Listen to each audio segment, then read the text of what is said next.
நூற்பா இல்லையா? 9வது நூற்பா அது சாதனைகள்ல 2ஆம் பாதம். சாதனைகள்ல 2ஆம் பாதம் இல்லையா? இப்போ சாதனைகள்ல 3வது பாதம். சாதனைகள்ல 3வது பாதம். முதல் அது சாதிப்போனுடைய இலக்கணம். சாதிப்போனுடைய இலக்கணத்துல சாதனைகள்ல முதல் பாதத்துல சொன்னார் இல்லையா? 2வது பாதத்துல சாதனம் எது?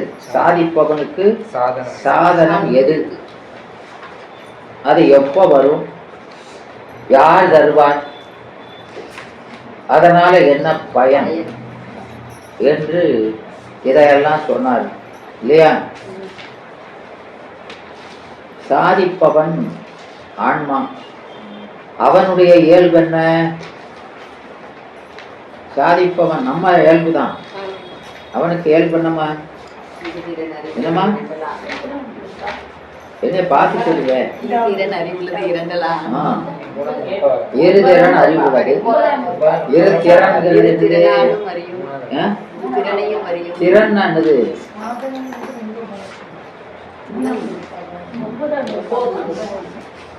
திறன் தன்மை. திறன் திறன்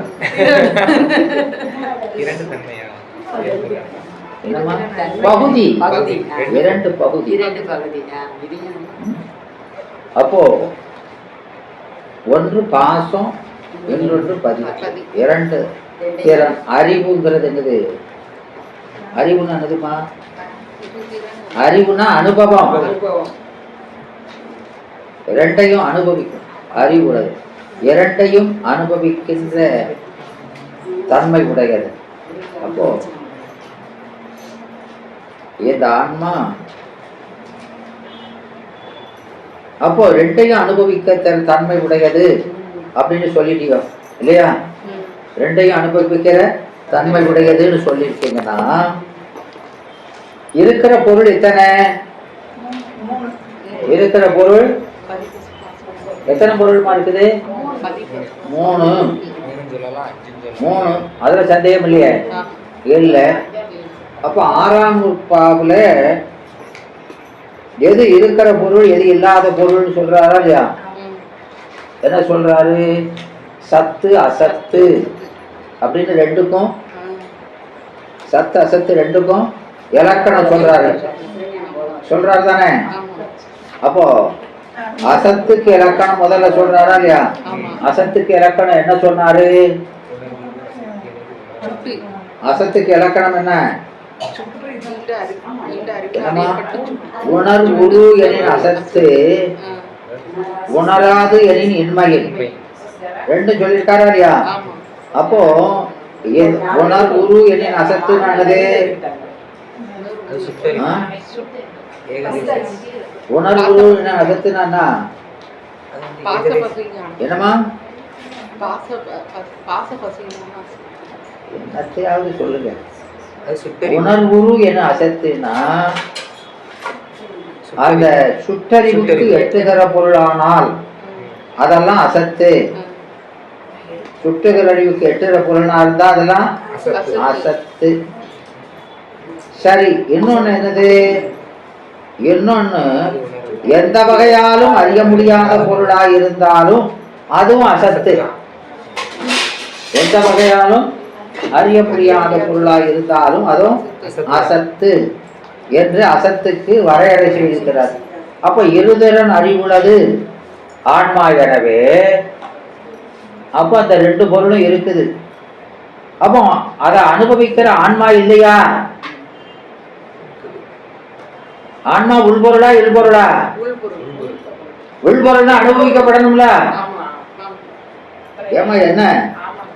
அனுபவிக்கப்பட்டாதானே உள்பொருள் சொல்லிருக்கீங்க. அப்போ ஆன்மாவும் அனுபவிக்கப்படணும்னா முத்திரன் அறிவுள்ளது இல்ல சொல்லணும்.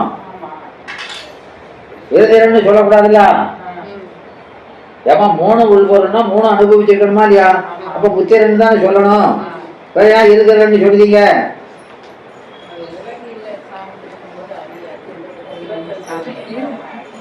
மண்டையை தெரிஞ்சா போதாது,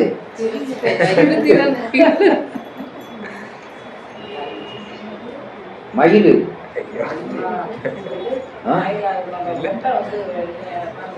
கேள்வியே கேட்கக்கூடாது, அப்படியே போகணும்.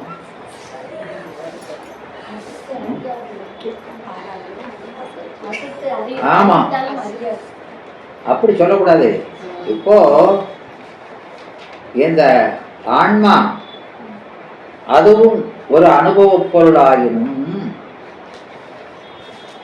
அது அந்த பாச பசு போல அந்த ஆன்மா தனித்து அறிய முடியாத பொருள்.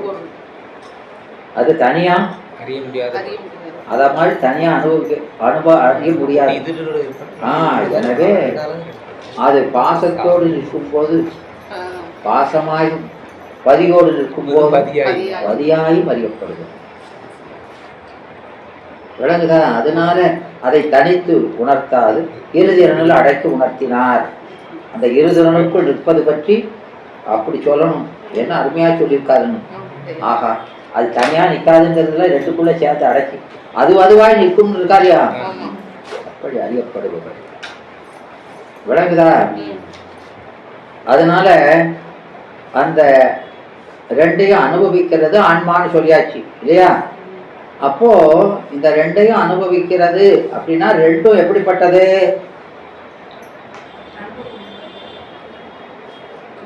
ரெண்டு எப்படிப்பட்டது?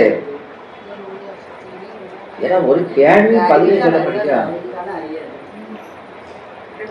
நாங்க அறிவிச்சாலும் அறிய மாட்டோம். நீங்க எங்கிட்ட கேட்காதீங்க, எப்படி பதில் ஒழிச்சு பாருங்க. நாங்க அறிவிச்சாலும் அறிய மாட்டோம்.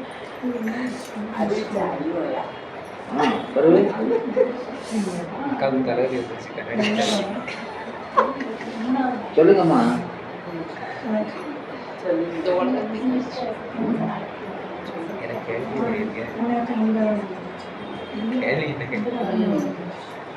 அப்போ இந்த ஆன்மா இருதிறனையும் ரெண்டு பகுதியும் அனுபவிக்கக்கூடிய தன்மை உடையது இல்லையா? ஆனால் ரெண்டும் ஒன்றுக்கொன்று மறுதலை இல்லையா? இது பாசம் சடம், இது பதி சித்து. அப்ப இரண்டு மாறுபட்ட பொருளிடத்தில் ஒரு பொருளுக்கு அனுபவம் உண்டாகுமா? ஒத்த பொருள் அனுபவம் உண்டாகும். இரண்டு மாறுபட்ட பொருளிடத்தில் ஒரு பொருளுக்கு அனுபவம் உண்டாகுமா? அப்ப உண்டாகும்னா அதுதான் சொல்றாரு, ரெண்டு உண்டாகினும் ஒன்று நோயும் ஒன்று மருந்து. அது இயல்பு, ஒன்று செயற்கை, இது இயற்கை. உலகை அனுபவிப்பதற்கு செயற்கையும் சிவத்தை அனுபவிப்பது இயற்கையும். விளங்குதா? அது நோயினாலே உலக அனுபவிக்கு விளங்குதா என்று சொல்லணும். விளங்குதாமா? அதனால அந்த அதை 8ஆம் நூற்பாவில் சிவபெருமான் வந்து உபதேசத்தில் சொல்றாரு, எது இயற்கை செயற்கைன்னு இல்லையா? அப்போ அதை உணர்ந்து செயற்கையிலிருந்து விடுபடுவதற்கும் இயற்கை பற்றுவதற்கும் அது என்ன செய்யணும்? போனா போகாது, வானா வராது. அதுக்கு என்ன செய்யணும்? முயற்சி செய்யணும். என்ன செய்யணும்? முயற்சி, சாதனை செய்யணும்.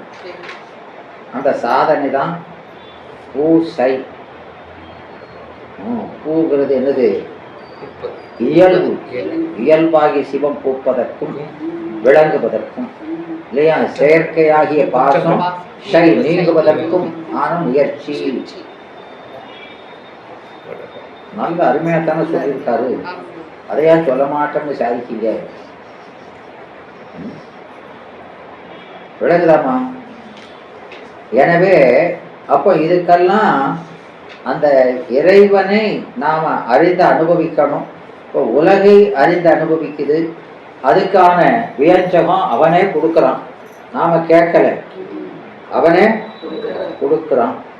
இப்போ இதுக்கு வியஞ்சகம் யாரு தருவா?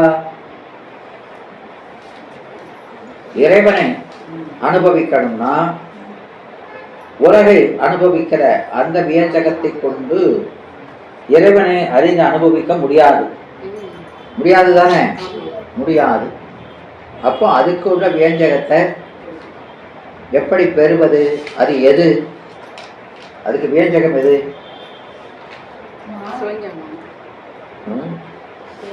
வியஞ்சகம் ஞானம், சிவஞானம் இல்லையா?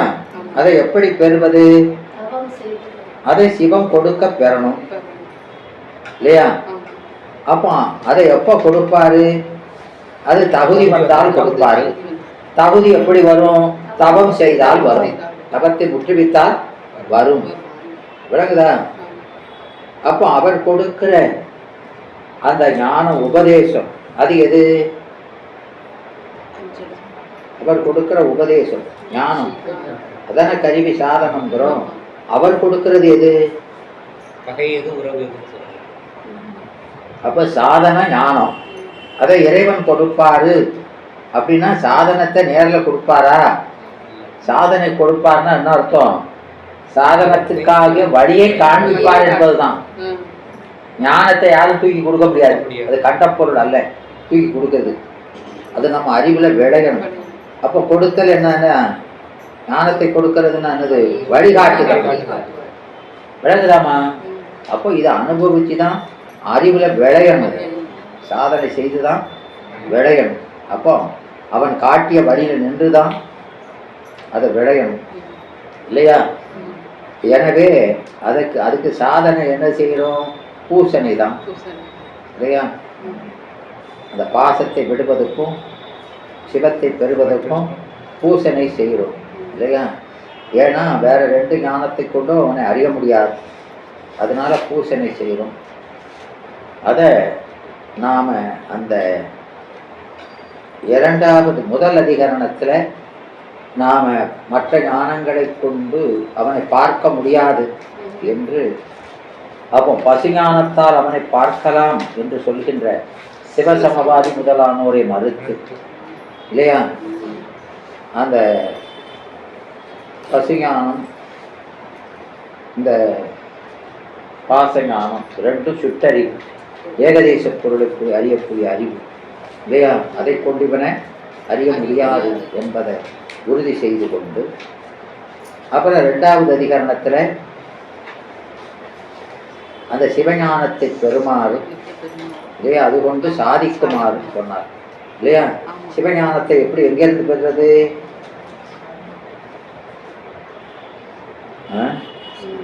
சிவஞானத்தை எங்கிருந்து பெறுறது சொல்லுங்க. சிவஞானம் என்பது நம்ம அறிவிலேயே இருக்கிறது தான். அதை வேற இடத்துல இருந்து பெறுறது இல்லை. விளக்குதா? எனவே அப்போ அதை மறைத்து கொண்டிருப்பது பாசத்து மேல இருக்கிற பற்று.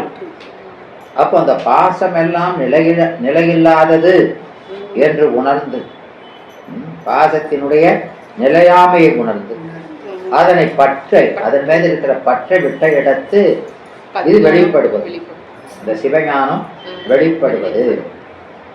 அப்படி வெளிப்பட்ட அந்த ஞானத்தை கொண்டு எங்க பார்க்கணும்? நம்ம அறிவுல பார்க்கணும். அறிவுல பார்க்கணும். யார? சிவத்தை. ஏன் அறிவுல பார்க்கணும்?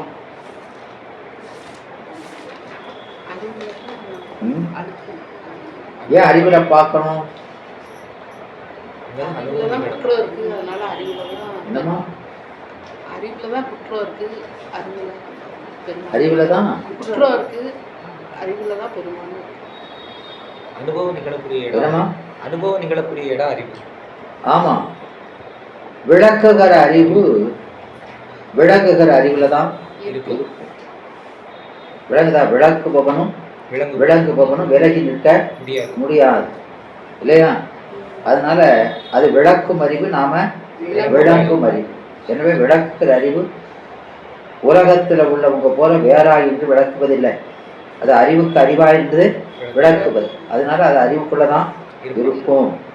எனவே ஞானக்கண் கொண்டு அதை பார்க்கணும். சிந்தையின் கண் நாடி. சிந்தை நாடினானது சிந்தையின் கண், அது இடப்பொருள். சிந்தையின் கண் நாடுதல் என்ன?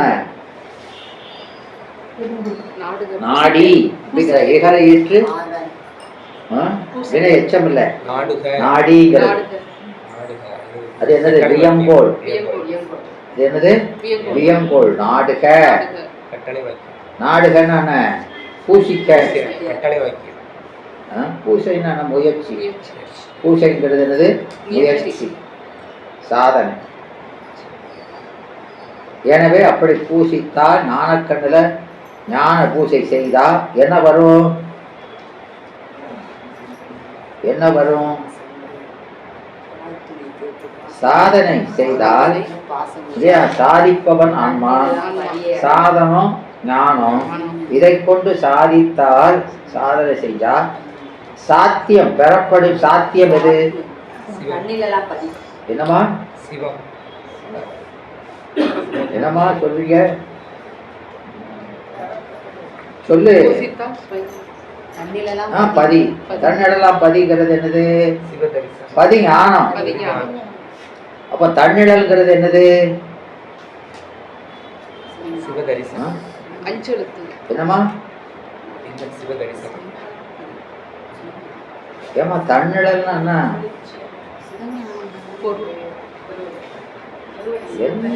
தடுமாறி குருடு மாதிரிதான் தடுமாறி. ஒருத்தருக்கு நான் கண்ணு திறக்க மாட்டேன். எத்தனை தடவை படிச்சாச்சு, திறக்க மாட்டேங்குது கண்ணு. விலகுதாமா? அப்போ ஆமா, அந்த தன்னிழல், தன் நிழல்ங்கிறது பதிஞானத்தின் விசேடம். பதிஞானத்தினுடைய விசேடம் தான் அது. தன்மை என்பது இன்பத்தை குறிக்கக்கூடிய ஒரு அடையாளம். அப்ப இன்பகாரணனாகிய அப்படின்னு அர்த்தம். இன்பகாரணமாகிய அறிவு பதிஞானம். அதான் இன்ப ஏது. இன்பத்துக்கு காரணமா இருப்பது அறிவு தான். அதான் தன்னிடலாம் பதி. இந்த பதிங்கிறது பதிஞானம் இல்லையா? அது ஆகு பெயர். தன்னிடலாம் பதி இல்லையா? அப்போ இது எங்க சொல்லியிருக்கிறாரு? 2வது அதிகரணத்துல. நாம மற்ற ஞானத்தை வச்சு பெற முடியாது. அப்போ இந்த ஞானத்தை எப்படி பெறுவது, எப்படி சாதிப்பது அப்படிங்கிறத 3வது அதிகரணத்துல சொல்றாரு. 2வது அதிகரணத்தை முடிச்சாச்சு இல்லையா? ஆமா. எனவே அந்த 3வது அதிகரணத்துல இந்த பூசை அதுக்கு கருவியாய் நிற்பது எது? முக்தி பஞ்சாக்கரம். என்னது? முக்தி பஞ்சாக்கரம்.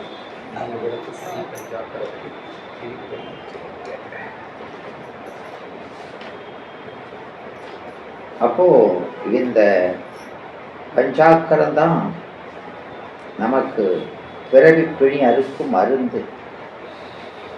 அதான் அருள். அதுதான் அருள் குரு. எனவே அந்த 3வது அதிகரணத்துல முதல்ல மேற்கோள் என்ன சொன்னாரு? என்னமா? இவ்விடத்து அப்படிங்கறத நாம எப்படி படிச்சோம்? இவ்விடத்தும். இவ்விடத்தும்னா எவ்விடத்தும்? சிவபிரகாசம் கிடைக்கும்.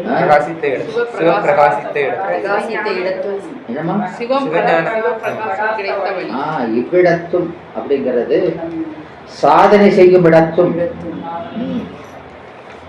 அப்போ அந்த உண்மை எதை தழுவி நிற்கிறது? எதிரது தழுவியது. அந்த உண்மை எதிரது தழுவியது. எங்க? அந்த பயன் நிலைப்பதற்கு அந்த 12ஆம் நூற்பாவுல முதல் அதிகரணத்துல ஓதுறோமா இல்லையா? அவ்விடத்து. அதான் அவ்விடத்து. 12ஆம் நூற்பாவுல அவ்விடத்து. அங்கே ஓத வேண்டியது போல இங்கே சாதனை செய்யும் இடத்தும்.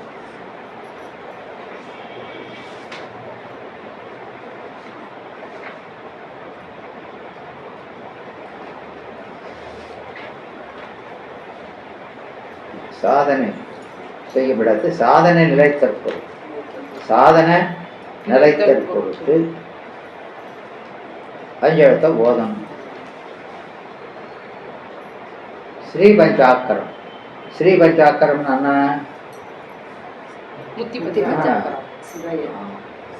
இந்த ஸ்ரீ என்றது செல்வம். இந்த செல்வமாவது ஞானம். அழியாத செல்வமாகிய ஞானத்தை தருகின்ற அந்த முக்கிய பஞ்சாக்கரம். அதனால ஸ்ரீ பஞ்சாக்கரம். பஞ்சாக்கரத்தை விதிப்படி உச்சரிக்க. விதி என்ன? என்ன விதி?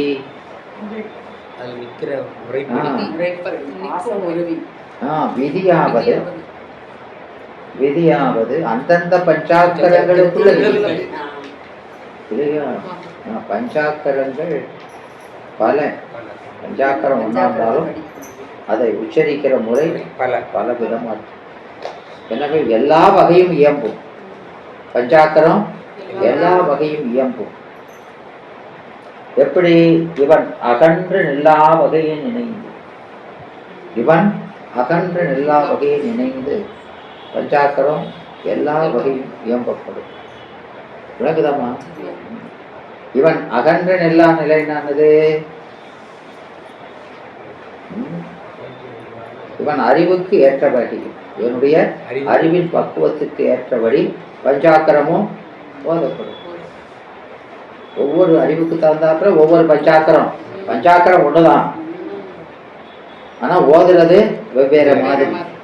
தூலம் என்றும் சுக்கமம் என்றும் அதிசுக்கமம் என்றும் காரணம் என்றும் மகா காரணம் என்றும் ஐவகைத்தான் நிச்சயதான் இல்லையா? ஆமா.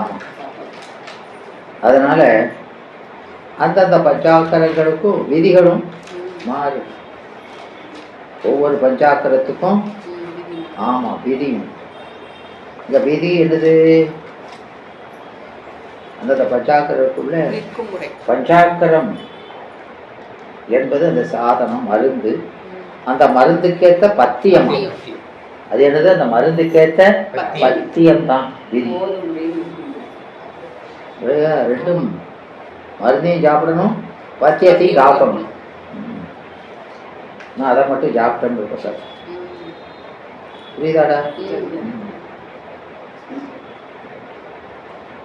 எனவே இப்போ ஸ்தூல பஞ்சாக்கரம்னா என்ன? தண்டி இருக்குமோ? என்னமா தூளமா இருக்கிறதுனால தூள பஞ்சாக்கரம். உலக இச்சை வந்து ரொம்ப இருக்குது. ஆமா. அதனால அறிவு தூளம்னா என்ன? அறிவு தூளம்னா என்னமா? உலக பற்றில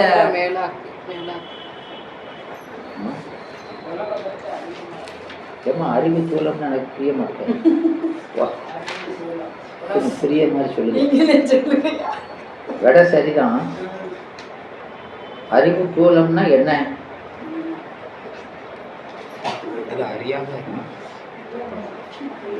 அறிவு தூளம்னா அறிவிலே மலத்தின் தூளத்தை. அறிவின் தூளம் மலத்தின் தூளமானது மலத்தின் வன்மையை தூளம் என்றும் மென்மையை சுற்றுவோம் என்று சொல்றோம். எனவே மலத்தின் வன்மை மென்மையை அறிவின் தூளம் சொல்றோம். ஆமா, தூளமும் சுத்தமுமா. சரி சரி. புரியுதாமா? எனவே அப்போ நம்ம அறிவிலே மலம் தூளமா இருந்ததுன்னா ஆணவ மலம் தான் மலம். அது தூளமா இருந்தா என்ன செய்யும்? ஆமா. எனவே உலகப்பற்று நகாரத்துல பற்று. மகாரம் தூளமா இருந்தா நகாரத்துல பற்று. அதை வச்சு பார்த்துக்கிட வேண்டியதான். உலகத்துல ரொம்ப ஆசை இருக்குது அப்படின்னா அவர் ரொம்ப இருக்காங்கன்னு அர்த்தம். வேற அவனை பார்க்க முடியாது. நீங்க எவனை பார்க்க முடியாது? அந்த கண்ணீர். கண்ணீர் அதுக்கு என்ன பேரு? கண்ணீருன்னு என்ன? அறிவை மறக்கிறது. என்னம்மா கண்ணீருன்னா? அறிவை மறக்கிறது. கண்ணிருள்னா கருதி அறியப்படும் இருள். கண்ணுதல்னா கருதுதல்னு அர்த்தம். கண்டறிய முடியாது கருதியே அறியப்படுகிற இருள் அப்படின்னு அர்த்தம். புரியுதா? எனவே அப்போ அதை நாம கண்டு அறிய முடியாது. அப்போ எதை கண்டு அறியணும்? நம்ம பற்று காண முடியுமா இருக்காதியா? ஓஹோ அவன் அப்படி இருக்காம கருதி அறியலாம். ஓ நமக்கு உலகப்பற்று இப்படி வருதா? அப்போ அவன் ரொம்ப இருக்காம தெரிஞ்சுக்கிற முடியும். இதேமா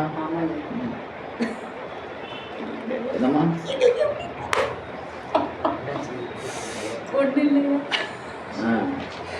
எனவே அது இந்த பூசை செய்ய செய்ய என்ன செய்து கண்ணுருள் தெரியுது. அப்போ அதுக்கு தகுந்தாப்புல மருந்து, தூள பஞ்சாக்கரம் மருந்து. அவன் தூள மருந்தா இந்த மருந்து தான் அதுக்கு பயன் தரும். மருந்தை மாற்றி சாப்பிட்டா தூள பஞ்சாக்கரத்தை ஓதுனா அதான் தேய்க்கணும். விளங்குதாமா? அப்படி அது மலத்தினுடைய வன்மை வெண்மைக்கு ஏற்ப வெவ்வேறு மருந்துகள் இருக்கிறது.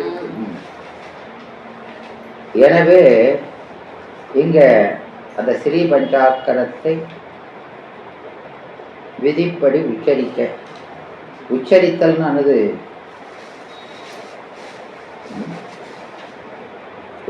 உச்சரித்தல் நானுமா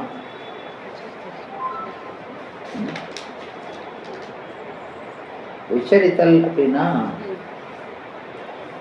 சுத்தமானதமாக சொல்லுதல், சுத்தமானதமாக கணித்தல்.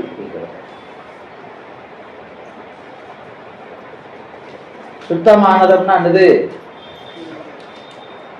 மனத்தின் சம்பந்தமின்றின்னு அர்த்தம். மனத்தின் சம்பந்தமின்றி. மனத்தின் சம்பந்தமின்றினா என்ன?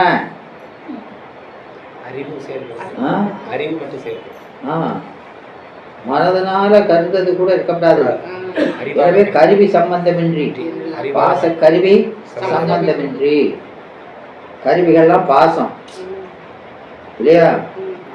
எனவே அந்த பாச சம்பந்தமின்றி அதை சொல்றதுதான் சுத்தம். எனவே வாக்கு என்பது அதுவும் மாயா காரியம் இல்லையா? மனதனால நினைக்கிறதும் அதுவும் பொருள் பிரபஞ்ச மாயா காரியம்தான். எனவே வாக்கால் சொல்லுதலோ மனத்தால் நினைத்தலோ இன்றி அறிவினால் கணித்தல். அப்போ அறிவினால் கணிப்பதுன்னா எப்படி? அறிவினால் கணித்தல் என்று உச்சரித்தல் என்றது அப்படின்னு அதுக்கு விளக்கம் கொடுக்கிறார். எப்படி கணிப்பீங்க? கணிச்சு காட்டுங்க. காட்டுக்காமா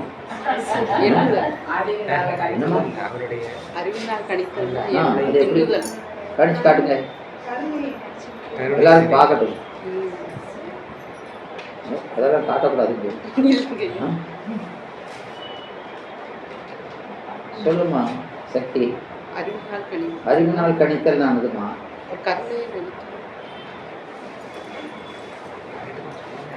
அறிவினால் கழித்தலாவது அவனுடைய உபகாரத்தையே எண்ணி இருத்தல் தான் கணித்தல். பெருமானுடைய உபகாரத்தையே எண்ணி இருக்கிறது தான் கணித்தல். விளங்குதா? மந்திரக்கு தரம்லாம் சொல்றதெல்லாம் வேண்டாம். ஆமா, உங்களுக்கு அவனை நினைச்சா நமக்கு உருக்கம் வருதா இல்லையா? எனவே அவனுடைய உபகாரத்தை எண்ணி இருப்பதுதான் கணித்தல். அதை தியானிக்க, வடமொழியில தியானிக்க. தியானிக்கன்னா என்ன? தியானிக்க என்பது வியங்கோல். தியானிக்கன்னு என்னது? வியங்கோல். அப்ப தியானம்னா என்னது? தியானம்னா அது யோகம்ன்றப்படாது, தியாதாவோடு கூடுதல். நல்லா சொல்லி எனவே சிவத்தோடு கூடுதல் தான். அற்றேல் அற்றேல் அற்றேல் என்ன? ஆனால் மேலை அதிகரணத்தில் மேலை அதிகரணங்களில் மேலை அதிகரணங்களில் மேலை அதிகரணங்களில்னா இதுல ஒன்னாவது அதிகரணம் இரண்டாவது அதிகரணம் இல்லையா? அது என்னது? ஞானக்கண்ணில் சிந்தையில் நாடுகள் என்றும் உராய்த்துணை சேர்த்து என பாசத்தை விட தன்னிடலாம் பதி எனவும் ரெண்டு அதிகாரத்தை சொல்லியிருக்கு இல்லையா? ஓதியவாற்றால் அங்க ரெண்டு சொன்னதை ஓதுதல். ஓதுதல்னா என்ன? உபதேசம் அர்த்தம். எனவே உபதேசித்தவாற்றால், ஆற்றால்னா என்னது? உபதேசித்த வழி. வழினா இடத்து, உபதேசித்த இடத்து பாசம் ஒருவி. அப்படி உபதேசித்த காரணத்தினால பாசத்திலிருந்து பற்றை விட்டு பாசம் ஒருவி. பாசத்துல பற்று ஒருவுதல் தான். பாசத்தை ஒருவ முடியாது. ஏன் பாசத்தை ஒருவ முடியாது? ஏன்? ஏமா ஒருவ முடியாதுன்னு ஒருவிக்கிறாரு பற்றை விட்டு. ஏன் நான் ஏன்ல கேட்கேன். ஏன்னா நாம வியாபக பொருள், வியாபக பொருளுக்கு ஏகதேச பொருளை நீக்க முடியாது. விளங்குதா? அதனால இங்க ஒருவுதல் என்பது பற்று விடுதல். பாசம் ஒருவி இல்லையா? அப்போ அந்த பாசத்துல பற்று விட்டால் அதனால என்ன பயன் வருது? அதனால ஞானம் பிரகாசித்து இல்லையா? காரண காரியம். அந்த பற்ற விட்ட காரணத்தினால ஞானம் பிரகாசித்து என்ன அர்த்தம்? சிவஞானம் வெளிப்பட்டு, தடை நீங்கவே சிவஞானம் வெளிப்பட்டு பிரகாசித்து நேயத்தை கண்டுடி. அது பிரகாசித்த காரணத்தால், அது பிரகாசித்த காரணத்தால், எது? சிவஞானம் வெளிப்பட்ட காரணத்தால் அந்த சிவஞானத்துக்கு விடயமாகிய நேயம். என்னமா? சிவஞானத்துக்கு விடயமாகிய நேயத்தை அப்படி கொண்டு வரணும். விளங்குதா? இப்ப அதுல இடையில அதெல்லாம் சேர்த்துக்கணும். எனவே ஒன்று ஒன்று காரண காரியமா இருக்கா இல்லையா? ஆமா. எனவே அந்த ஓதிய ஆற்றால், அப்போ ஓதிய ஆற்றால் ஞான பூஷணை செய்யவே பாசம் வருவி. அப்போ அதுக்கு பலனாக முதல்ல பாசம் உருகுதல் நிகழ்ந்து, அந்த பாசம் உருவிய காரணத்தினால என்ன பயன் வந்தது? ஞானம் வெளிப்பட்டு, ஞானம் பிரகாசித்து இல்லையா? அந்த ஞானம் பிரகாசித்ததுனால என்ன வந்தது? அந்த ஞானத்துக்கு விடயமாகிய நேயம் காட்சிப்பட்டு, கண்டுடினான கட்ட இடத்துன்னு அர்த்தம். விளக்குதா? ஒன்றுக்கு ஒன்று காரண காரியமா வருது. அந்த நேயத்தை கண்டுடி, நேயத்தை கண்டுடி. அதான் சிவ தரிசனம். அதான் சிவ தரிசனம். ஏமா 9ஆம் நூற்பாவுக்கு கருத்துரை தானே சொல்லியிருக்குது. எனவே ஆன்ம சுத்தியும் சிவ தரிசனம். சிவ தரிசனத்தை நூற்பாவில் சொல்லியிருக்கிறாரு. ஆன்ம சுத்தியை கருத்துரையில சொல்லியிருக்கிறார். எனவே அந்த நேயத்தை கண்டுடி சிவ தரிசனத்தை பெற்ற இடத்து அவ்வளவின் அமையாது. அவ்வளவினா எவ்வளவின்? அவ்வளவினா எவ்வளவின்? அந்த சாதனத்தின் பலனாக சிவஞானம் வெளிப்படுதலோடு மட்டுமின்றி, சிவஞானம் வெளிப்படுவதோடு இல்லையா? அந்த சிவஞானம் வெளிப்பட்டு சிவத்தை பார்த்தாச்சு. சிவ தரிசனம் விளைதல் மட்டுமின்றி, அதோட மட்டும் இல்லாம சிவ தரிசனத்தோடு மட்டுமின்றி அப்புறம் என்ன செய்யுது? அதோடு அதான் அவ்வளவின் அமையாது. அவ்வளவின் அமையாதுன்னா அதோடு மட்டும் அல்லாமல் திருவஞ்செழுத்தானும், திரு அஞ்செழுத்தானும் அதனை, அதனைனா எதனை? கேட்டு அதனை என்பது அந்த சிவ தரிசனத்தை, அந்த சிவ தரிசனத்தை. விளங்குதா? அந்த சுற்றுல என்னன்னு தெரியணும். விளங்குதா? அந்த சிவ தரிசனம் கிடைச்சிருக்குது இல்லையா? அந்த சிவஞானம் விளங்குனது மட்டுமில்ல, சிவ தரிசனமும் கிடைச்சிருக்கு இல்லையா? அதோடு அமையாது அந்த சிவ தரிசனத்தோடு நீங்காமல் என்ன வருது? அஞ்செழுத்தானும் அதனை சாதிக்க. எனவே அதனைங்கிறது அந்த சிவ தெளிவை, அந்த சிவஞான காட்சியினுடைய தெளிவை பெறுதற்கு அஞ்செழுத்தையும் சொல்லணும் இல்லையா? என்றால் அதையும் சாதிக்கன்னு சொன்னா இல்லையா? இனி இவ்விடத்தும் ஸ்ரீபஞ்சாக்கரத்தை விதிப்படி உச்சரிக்க என்றது அப்படின்னு மேற்கோள் சொல்லியிருக்கிறியா? நீங்க அப்படி சொன்னா அது மேல வர்ற தடை, அந்த ஸ்டேட்மெண்ட்ல வரக்கூடிய அப்ஜெக்ஷன் விளங்குதா? அப்படி நீங்க சொன்னா அப்படின்னு சொல்றான். யாரு யார் சொல்றது? வரபக்கத்தினர். அவங்க என்ன சொல்றாங்கன்னா, அப்படி சாதிக்கம்னா சொன்னா முதல்ல என்ன குற்றம்னா மிகையுமாய். மிகையுமாய்னா என்ன? அது தேவையில்லாதது. என்ன சிவ தரிசனம் கிடைச்சாச்சு, அதோட போறையா இன்னும் அஞ்செழுத்த ஓதவா? அதனால அது மிகை, தேவையற்றது. தேவையற்றதும் மிகையுமாய் சித்த சாதனமும் ஆதல். சித்த சாதனமும் ஆதல், இது இரண்டாவது குற்றம். என்ன சித்த சாதனம்? சித்த சாதனம்ங்கிறது என்னது? அது ஒரு தர்க்க சொல். சித்த சாதனம்னா என்ன? ஏற்கனவே சாதித்ததை பின்னும் சாதித்தது இல்லையாமா?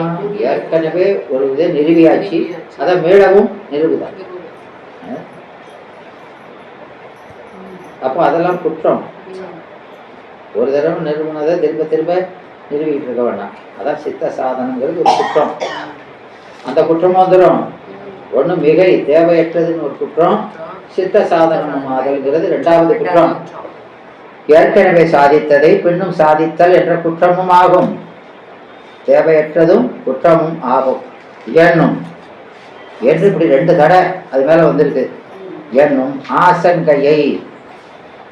ஆசங்கைன்னா ஐயத்தை, அதெல்லாம் தேவையில்லைன்னு ஐயப்படுதான். அந்த ஆசங்கையை நீக்கி பரிகரித்து. நீக்கி நானது பரிகரித்து. பரிகரித்து நானது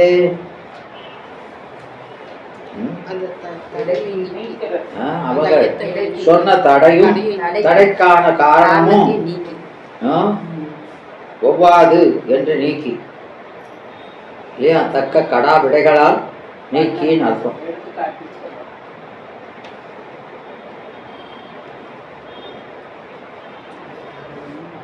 விளங்குதா? ஆசங்கையை நீக்கி எப்படி நீக்கிறோம்? கடாவிடை, கேள்வியும் பதிலும் இல்லையா? கேள்வி கேட்டு அதுக்கு பதில் சொல்லி அந்த ஐயத்தங்களை எல்லாம் நீக்கி மேற்கோளை. எந்த மேற்கோளை? இனி இவ்விடத்து இல்லையா? அந்த ஞான பிரகாசித்த இடத்தும் இல்லையா? இவ்விடத்தும் ஸ்ரீபஞ்சாக்கரை விதிப்படி உச்சரிக்க என்றது, உச்சரிக்க வேண்டும் என்ற அந்த மேற்கோள் சாதித்தற்கு, நிறுவுவதற்கு, அந்த மேற்கோள் சொன்ன கருத்தை நிறுவுவதற்கு எழுந்த ஏது இல்லையா? அதற்காக வந்த ஏது, அதுக்கு சொல்லப்பட்ட காரணம் இல்லையா? அவன் அந்த குற்றத்தை நீக்கி அதை நீக்கிறதுக்கான நமக்கு ஒரு காரணம் சொல்றோம். என்ன காரணம் சொல்றது? இவ்வான்மாக்களுக்கு, இவ் ஆன்மாக்களுக்கு. இவ் அப்படின்னு அந்த சுட்டி எதை குறிக்குது?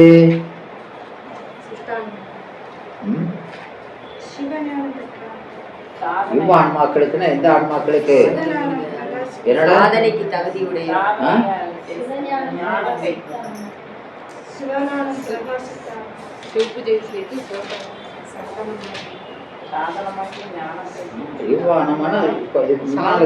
சொல்லணும்.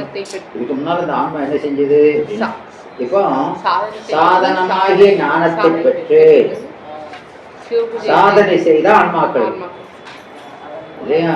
ஞானத்தை பெற்று ஏதாவது சாதனத்தை பெறுமாறும் சாதிக்குமாறும் சொன்னாரா இல்லையா? ஆமா. அப்போ அந்த சாதனத்தை பெற்று சாதனை செய்த ஆன்மாக்களுக்கு இல்லையா, ஆன்மாக்களுக்கு அதனால் அப்படி செய்ததனால சிவஞானம் பிரகாசித்தும், சிவஞானம் பிரகாசித்தும் அப்படின்னு அந்த எழிவு சிறப்பு, அந்த உண்மை எழிவு சிறப்பு. சிவஞானம் பிரகாசித்த இடத்தும் அஞ்ஞானத்தை, அஞ்ஞானத்தை அஞ்ஞானத்தை என்ன, அஞ்ஞானத்துக்கு காரணமான உலகை மீளவும், மீளவும் ஏற்கனவே உலகம் அனுபவிச்சோமா இல்லையா? அப்படி அனுபவிச்ச ஆன்மா மீளவும், மீளவும் வெறுத்து நீக்கிய உலகை திரும்பவும் அர்த்தம். ஏற்கனவே வெறுத்து நீக்கணும், நீக்கினதை திரும்பவும் மீளவும். வேம்புதுன்ற புழு போலங்கிறது ஓமை. வேம்புதுன்ற புழு போல இச்சித்து, புழு போல இந்த உலகை மீளவும் இச்சித்து நோக்கிற்றே நோக்கி நிற்கும். நோக்கிற்றே நோக்கி, நோக்கிற்றே நோக்கி நான் அனுபவித்து கழித்ததை மீண்டும் விரும்பி, அனுபவித்து கழித்ததை மீண்டும் விரும்பி அப்படின்னா கக்கின சோறு போல, கக்கின காண்ற சோறு போல இல்லையா? ஆமா. இப்போ முதல்ல சாப்பிட்ட சோறு நல்லா தான் இருந்தது, கக்குனதுக்கு அப்புறம் அதை பார்த்து வெறுக்கும் இல்லையா? அது போல வெறுக்கணும். எதை அனுபவிச்ச உலகத்து மேல மேலும் இச்சை வந்ததுன்னா அது என்னது, கக்குன சோறு மேல ஆசை வர்ற மாதிரி வெறுக்கணும். விளங்குதா? அதனால மீளவும் வேம்புதுன்ற புழு போல ஈச்சித்து, ஈச்சித்து அந்த உலகை ஈச்சித்து நோக்கிட்ட நோக்கி அனுபவித்து கிடைத்ததை மீளவும் விரும்பி நிற்கும் ஆதலில் அந்த உலகத்து மேல மிளகவும் பற்று வரும். ஏன்னா ஏன்னா அந்த உலகம் அதனுடைய மயக்கம் ஏற்பட்டது. உலக மயக்கம் ஏற்பட்டது. உலகம் பெருமயக்கம், உலகம் பெருமயக்கு செய்வது. அதனால அது ஞானிகளை கூட மயக்குது இல்லையா? அது நிற்கும் ஆகலின். ஆகலின்னா ஆகலின்னா அது ஏது, ஆகலின்னா காரணம் என்கிறது ஏது பொருள் இல்லையா? இப்போ ஏதுன்னா அது ஏது பொருளுக்குள்ள உறுப்பு வரணுமா இல்லையா? அதனால நிற்கும் ஆகலின். அந்த இச்சை படைப்படி வரும். அதனால அது நீக்குது. அது நீனா எது? அந்த உலகப்பற்று. நல்லா சொல்லிட்டியே. ஏன்னா அந்த சுற்று பூரா ஞாபகம் வரும். அது இதுன்னு அது இதுன்னே படிச்சுட்டு போகக்கூடாது. அதுங்கிறது எதை குறிக்குது? அப்போ அந்த அந்த பாசப்பற்று நீங்குதற்கு, அந்த பாசப்பற்று நீங்குதற்கு அது கடை இல்லையா? களைய வேண்டியது. ஏன களைதற்கு ஏன ஏனது களைதற்கு இவ்விடத்தும் சிறிபஞ்சாக்கரத்தை விதிப்படி உச்சவழிக்க வேண்டும் என அப்படின்னு. அதெல்லாம் ஏனன்னு சொன்னது எது? எது? அந்த மேற்கோளை நீக்குதற்கு என, நீக்குதற்கு இவ்விடத்தும் ஸ்ரீபஞ்சாரத்தை விதிப்படி உச்சரிக்க வேண்டும் என கொள்க என்று அறிந்து கொள்க. அதனுடைய காரணத்தை அறிந்து கொள்க அப்படின்னு அர்த்தம். அதனால அது நீ சொன்னது போல, நீ சொன்னது போல மிகையும் சித்த சாதனமும் அல்ல என்று உணர்ந்து கொள்கன்னு அர்த்தம். என கொள்கன்னா கொள்கான்னு இருக்கக்கூடாது. என கொள்கன்னா என அது மிகையாதலும் இல்லை, சித்த சாதனமும் ஆதலும் இல்லை என்பதை தெரிந்து கொள்க. புரியுதா? நல்லா படிக்கணும்.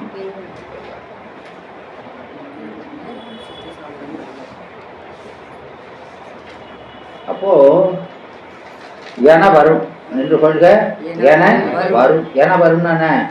என்று அந்த மேற்கோளுக்கான காரணம் வரும் அப்படின்னு அதை ஃபுல்லப் பண்ணிக்கணும். என வரும், என வரும்னு சொல்லி பார்ப்போம். ஏய் என்ன வரும்? சரி.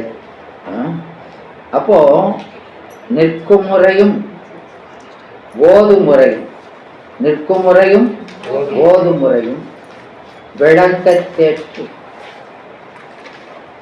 இல்லையா? நிற்கும் முறையும் ஓதும் முறையும் விளங்க தேற்று நூல். எப்படி நிற்கணும், எப்படி ஓதணும், இல்லையா? அப்போ இந்த பஞ்சாக்கரத்தை ஓதும் போது எப்படி நின்று கொண்டு ஓதணும் என்று ஓதும் முறையும் நிற்கும் முறையும் விளங்க தேற்று நூல். பண்டார சாஸ்திரங்களில் ஒன்றாகிய பஞ்சாக்கர பகுருடை, பஞ்சாக்கர பகுருடை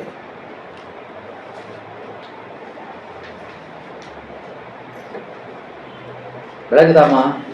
அதுல எவ்வவர் கோட்பாடு பொருளும் அஞ்சலத்தின் அடக்கி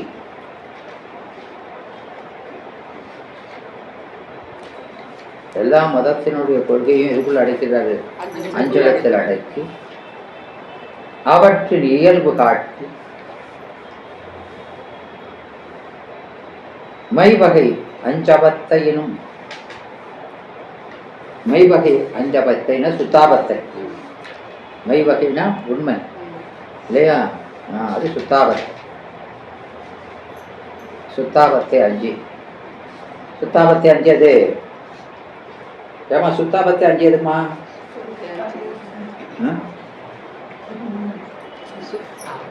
என்ன தூங்கிட்டீங்களா? முடிச்சுட்டீங்களா?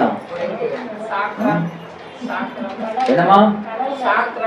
நென்மலை சாக்கரம் சொல்லுங்க. நென்மலை சாக்கரம், நென்மலை சொற்பனம், நென்மலை சுருத்தி, நென்மலை துரியம், துரியாயுதம். விளங்குதா? அதனால அந்த அதான் மெய்வகை ஐஞ்சபத்தையிலும் நிற்கும் முறை, அந்த அஞ்சபத்தையில எப்படி நிக்கணும், ஓதும் முறை விளங்க தேற்றி.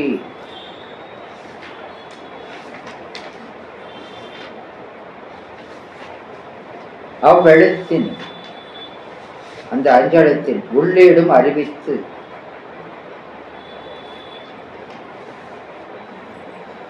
சிவபோகத்து அழுத்தி, இந்த அஞ்செழுத்து எதை சொல்லுதுங்கிறதை அறிவித்து சிவபோகத்து அழுத்தி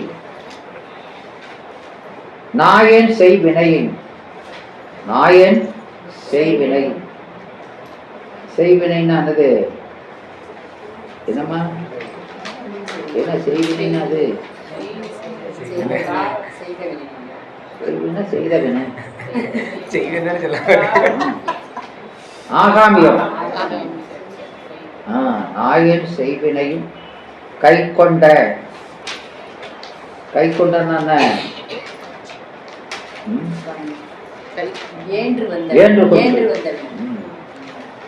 அது 10ஆம் நூற்பாவில் சொல்றாரா இல்லையா? 10ஆம் நூற்பாவை சொல்லுங்க. சித்தியார் வழிநூல்ல சொன்னதை சொல்லுங்க. ஓம சத்தியமா சொல்லுங்க.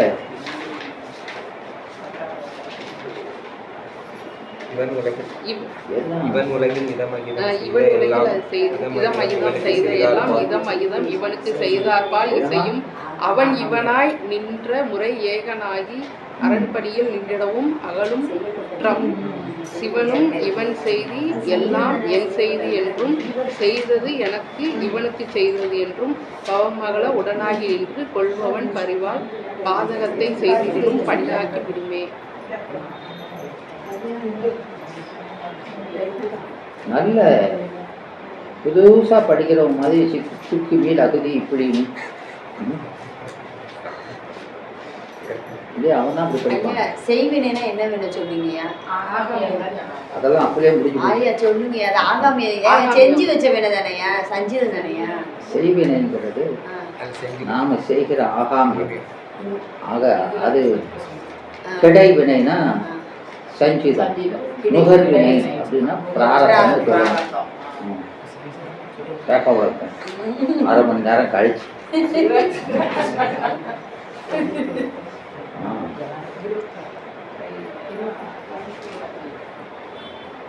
எனவே இங்க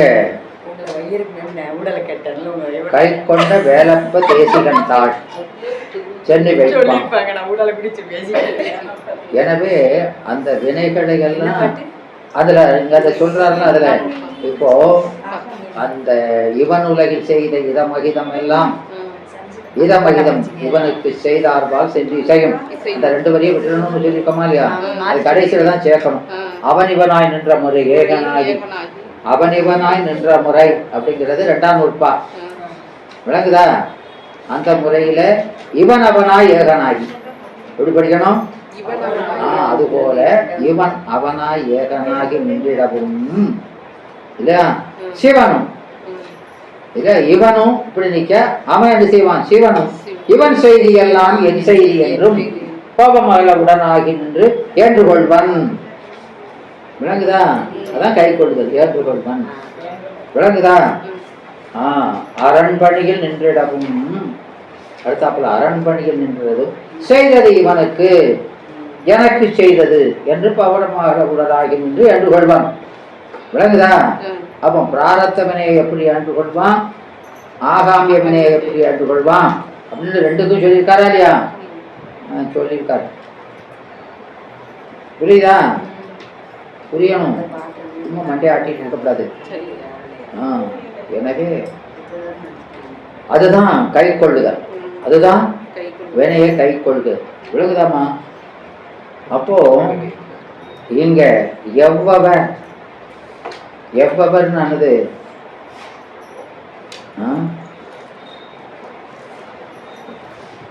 ஏம்மா எவ்வவர்னானுமா அவங்க இவ் ஊ எல்லாம் பன்மை சுட்டு. அவங்க இவ் ஊலாம் என்னது? பன்மை சுட்டு. அவை இவை உவை, அவை இவை உவை என்பது அதுக்கு பொருள். அந்த சுட்டுக்கு பொருள் என்னது? அவை இவை உவை அப்படிங்கிறத தான் அவ் இவ் ஊவுங்கிறோம். விளங்குதா? எனவே இங்க அவரவர் என்ற பன்மை சுட்டு அடுக்கு அடுக்கி வருது. அந்த அவரவர்ங்கிறது அவ்வவர் என வரும். அவரவர்ங்கிறது அவ்வவர். இது உயர்தினை, இது உயர்தினை. அதுபோல் அவையவை என்னும் பன்மை சுட்டு அடுக்கு அவ்வவை என வரும். இது அத்திரநிலை நீங்கனம்தான். இது போலவே எவை அவை என்ற பன்மை வினா, எவைங்கிறது வினா தானே? எவை அவை என்ற பன்மை வினா அடுக்கு அப்படி அடுக்கு வரும்போது எவ்வவை என வரும். விளங்குதா? அந்த எவ்வவர்ங்கிறது தான் இந்த விளக்கம் சொல்லி. புரியுதா?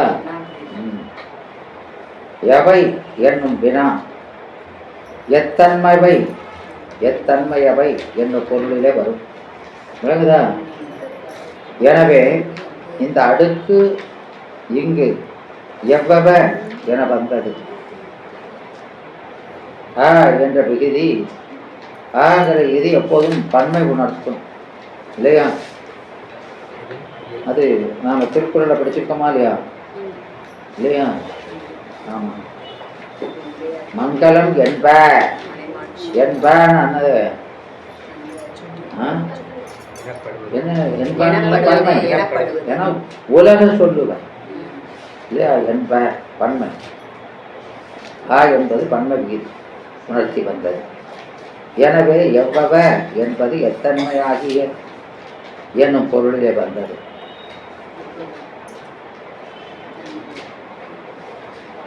இது இந்த சொல் இது பொருளும் என்பதில் போய் முடியும். எவ்வவர் கோட்படு பொருளும் அப்படின்னு பொருள்ல போய் முடியுதா இல்லையா?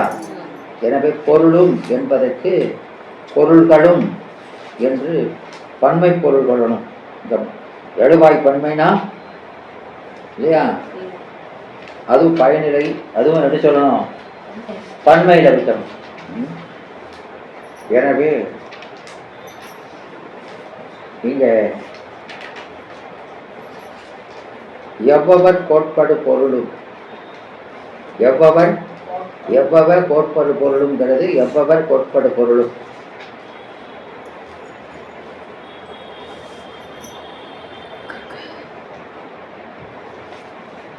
கோட்பாடு பொருளும் என்பது என்னது? கோட்பாடு பொருளும் நாங்கள் அவங்க சொல்லிட்டேன் எத்தனை பொருள் கொள்றாங்க என்பது. ஆ இ உ இவையெல்லாம் சுட்டுப்பொருள்கள் எழுத்து. இவை சொல்லின் அகத்தும் புறத்தும் நின்று சுட்டுப்பொருள் உணர்த்தும். அவன் இவன் உவன், அ பிளஸ் அன் அவன், இ பிளஸ் அன் இவன், உ பிளஸ் அன் உவன் என்று இவை சொல்லின் அகத்து உறுப்பாய் நிற்கும். அப்பொருள் இப்பொருள் உப்பொருள் இவை சொல்லின் புறத்தே வரும். இவை ஒருமை. அவர் இவர் உவர் என்பது அந்த பொருள்கள். இப்பொருள்கள் உப்பொருள்கள் அப்பொருள்கள் என்பது பன்மை. இது பன்மை. அது இது உது, இது ஒருமை சுட்டு. அகுது இகுது உகுது இது ஆயுதம் பெற்ற சுட்டு. அவ் இவ் ஊ இது வகர எற்று பன்மை சுட்டு. அவை இவை உவை இவை ஐகார எற்று பன்மை சுட்டு இல்லையா. எனவே இங்க இந்த சொல்லுல அவ் இவ் ஊங்கிற சுற்றுச்சொல் பற்றி பேசப்படவில்லை. காரணம் புணர்மொழியில இந்த இந்த இருவகை சுட்டும் ஒரே வடிவத்தில் வருதலே. எனினும் அப்பொருள் என ஒருமையாயின் அப்பொருள் எனவும், அப்பொருள்கள் என்று பன்மையா வந்தால் அவ் பொருள்கள். அவ்னா அது பன்மை. அப்படி பிரிக்கணும். இப்படி பிரிக்கலை, வழக்கலை இல்லை, அதனால அப்படி பிரித்து தான் சொல்லணும். அதான் சரி. எனவே புணர்மொழி இரண்டிடத்திலும் ஒரே வடிவில் இருந்தாலும் ஒருமை பன்மை என்ற அந்த பொருள் நோக்கி அ என்றும் அவ் என்றும் பிரிப்பது தான் முறை. அவ்வுனா பன்மை, ஆனா ஒருமை. சுட்டுக்கு இங்கே நான் கூறிய முறையில் வினாவிலும் ஏகாரத்துக்கும் கொள்ள வேண்டும். ஏ அப்படின்னா அது ஒருமை, அது வினாச்சொல். எது எதுனா உகரையிற்று ஒருமை வினா. எவ் என்ற வகரையிற்று பன்மை வினா. எவை என்பது ஐகாரையிற்று பன்மை வினா. இந்த பாடலில் எவ்வ எவ்வவர் எவ்வன் வருதால் யா என்னும் பன்மை அடுக்கு எவ்வவ என வந்தது. என்னம்மா? ஆமா, பஞ்சாக்கர பகுருடை. எனவே எவை என்ற பன்மை வினா அடுக்கு அது எவ்வவை என்று வரும். எனவே எவ்வவ உறைவது உலகம், உலகத்தோடு அவ்வவ உறைவது அறிவு என்பது திருக்குறள் அருளுடனும். எவ்வது அவ்வது என்பன ஒருமையிலே வந்தது. எனவே இப்போ கோட்பாடுன்னு கொள்கையின் கண். கோள்னானது கொள்கை. அவரவர் கொள்கையின் கண் உண்டாகின்ற அவரவர் கொள்கையில இருக்கக்கூடிய நாம முதல்ல நம்ம வகுப்புல இதே சைவ சமய கொள்கைகள்னு 2வது வகுப்பு தானே, அதுல என்ன சொன்னோம்? என்னமா அப்படியே பாடம் அப்படிலாமா? எத்தனை பேர் முதல்ல கொள்தாங்க?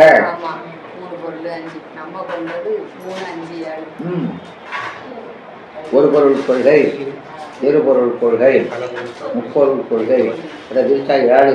எல்லாம் பார்த்தோமா இல்லையா? ஆமா, சரி. பொருளும் அப்படின்னா பொருள்கள் எல்லாம், கோள்னா கொள்கை இல்லையா, மனத்தின் கண் கொள்ளுதல். படுபொருள் என்னென்ன, படுபொருள்னு உண்டாக்குற பொருள். தத்துவ ஞானம், தத்துவ ஞானம் அறிவால் அறிந்து மனத்தால் சிந்தித்து உருவாக்குகின்ற தத்துவ ஞான கொள்கைகள், அதை தரிசனங்கள் வரும். அது என்ன சொல்றோம், தரிசனங்கள். அந்த தரிசனங்களே இங்கு சொல்லப்பட்டது. எவ்வளவு கோட்பாடு பொருள் அந்த தரிசனங்கள் என்னது அப்படின்னா, தரிசன நூல் எல்லாம் எது, சட் தரிசனம் இருக்கலாமா, 6 தரிசனம். எதெல்லாம், நியாயம், வைசேடிகம், சாங்கியம், யோகம், பூர்வ மீமாம்சம், முத்திர மீமாம்சம் என்று 6. இந்த 6ம் தரிசன நூல்கள். அப்போ நம்ம சித்தாந்தத்தை படிப்பதற்கு இதெல்லாம் கண்ணு போல இருக்குது. இந்த அறிவெல்லாம் நமக்கு வேணும். அதனால இதுக்கு என்ன பேரு, தரிசன நூல்கள். தரிசனம்னா காட்சி, காட்சினா அறிவு. அறிவு, ஒரு பொருளை பற்றி அறிவு விளங்குவதற்கு இதெல்லாம் எண்ணும் எழுத்தும்னு 2ஆ சுருக்கி சொல்றோம்லாமா, அதை விரிச்சு சொன்னா நாம நையாயிகம், வைசேடிகம் இதெல்லாம் நியாய நூல்கள். இதெல்லாம் இது என்ன இதுன்னா, இந்த 2 என்னது, வைசேடிகம் நையாயிகம் 2 என்னதுமா, தார்க்கீகம் தர்க்க மதம், சாங்கியம் யோகம், பூர்வ மீமாம்சம், உத்தர மீமாம்சம் என்ற 6. அவற்றால் ஆராயப்படும் பொருள்கள் உயிர், உலகம், இறை. அதாவது பாசம், பசு, பதி. சில தரிசனங்கள் உயிரையும் உலகத்தையும் பற்றி ஆராய்வன. 2 இருக்குதுன்னு ஒத்துக்கிடும் இல்லையா. இப்போ சாங்கியம் இருக்குது இல்லையா, அது கடவுள் கொள்கை இல்லாதது. அது பொருளாக இருக்கான், உலகம் இருக்குது, பதிகிதியெல்லாம் கிடையாது சொல்லு. எனவே இந்த தரிசனம் பிரகிருதி குருடன் என 2 பொருட்களே உள்பொருள் என்ற இருள் கொள்கை உடையது. அந்த பிரகிருதி தான் உலகமாக பரிணமிக்கிறது. குருடன் அதில் பட்டு மயங்கி பந்தப்படுகிறான். பின்னர் விவேக ஞானத்தால் பந்தத்திலிருந்து விடுபடுகிறான். இதுதான் அது சொல்லக்கூடிய கொள்கை, அதான் தரிசனம். சரி, உத்தர மீமாம்சைங்கிறது என்னது, உத்தர மீமாம்சை என்னது, மாயாவாதம், ஏகான்மவாதம் இல்லையா. அது பிரம்ம பொருள் ஒன்று, பிரம்ம மட்டுமே. என்னமா, கேவலாத்திமிதம். இதுக்கு என்ன பேரு, ஒரு பொருள் கொள்கை. உள்ள பொருள் ஒரு பொருள் தான் இருக்குதுன்னு சொல்லுது. அப்போ உலகம் என்பது வெறும் தோற்றம் மட்டும்தான். உயிர் என்பது பிரம்மம் மாயையிலே பட்டு பலவாறாக காட்சிப்படும் நிலைதான். பிரம்மன் தான் உயிர் மாதிரி தெரியுது, இல்லூஷன், பொய்க்காட்சி. மாயை என்பது என்னதுன்னு சொல்ல முடியாத அனிர்வசனியம். அது என்னது, அனிர்வசனியம். அனிர்வசனியம்னா என்ன, என்னமா, உண்டு போல இருக்கும், உண்டுமாம் இல்லைமாம் சொல்றது. அது சாங்கியம்லாமா, அனிர்வசனியம்னா சொல்ல முடியாதது, சொல்ல முடியாது. அதான் சொல்ல முடியாது.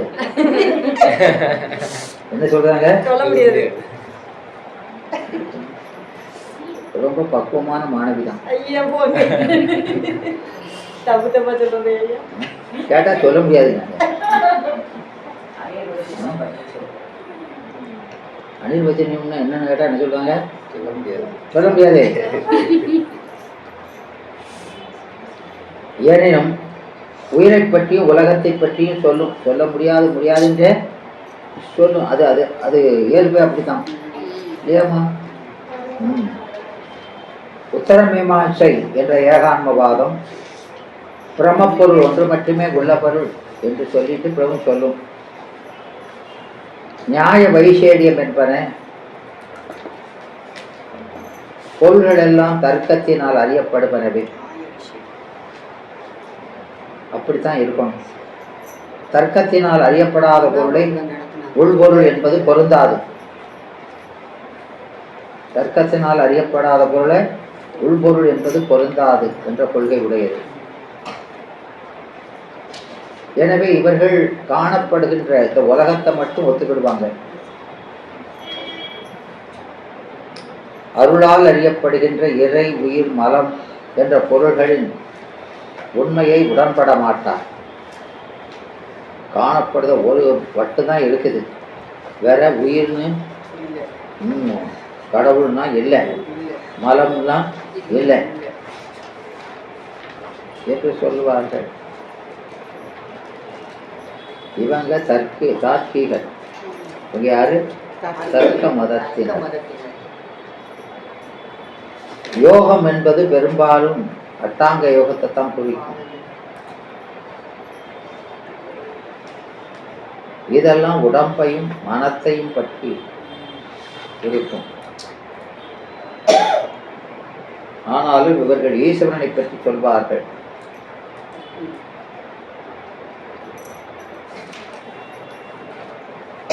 பூர்வ மீமாம்சம் என்பது உலகத்தை உடன்படும், தேவர்களை உடன்படும், யாகம் முதலிய கிரியைகளை உடன்படும். ஆனா கடவுள்கிற பொருளை உடன்படாது. கண்மமே பலனை தரும் என்ற கொள்கையை உடையவர்கள். உலகாயுதம் ஸ்தூலமான உலகத்தை பற்றியும் அந்த உலகத்தால் நமக்கு நேரும் அனுபவங்களை பற்றி மட்டுமே சொல்லும். உயிரை பற்றியோ இறையை பற்றியோ சொல்லாது. பௌத்தம் சமணம் என்பனவும் உயிரை பற்றியும் உலகத்தை பற்றியும் சொல்லும், கடவுளை பற்றி பேசாது. வெளிநாட்டில் தோன்றி நம் நாட்டில் புகுந்த சமயங்களும் இறை, உயிர், உலகம் என்பவற்றை பற்றி பேசும் என்றாலும் அவற்றுக்கு கூறும் இலக்கணம் உண்மையாக இராது.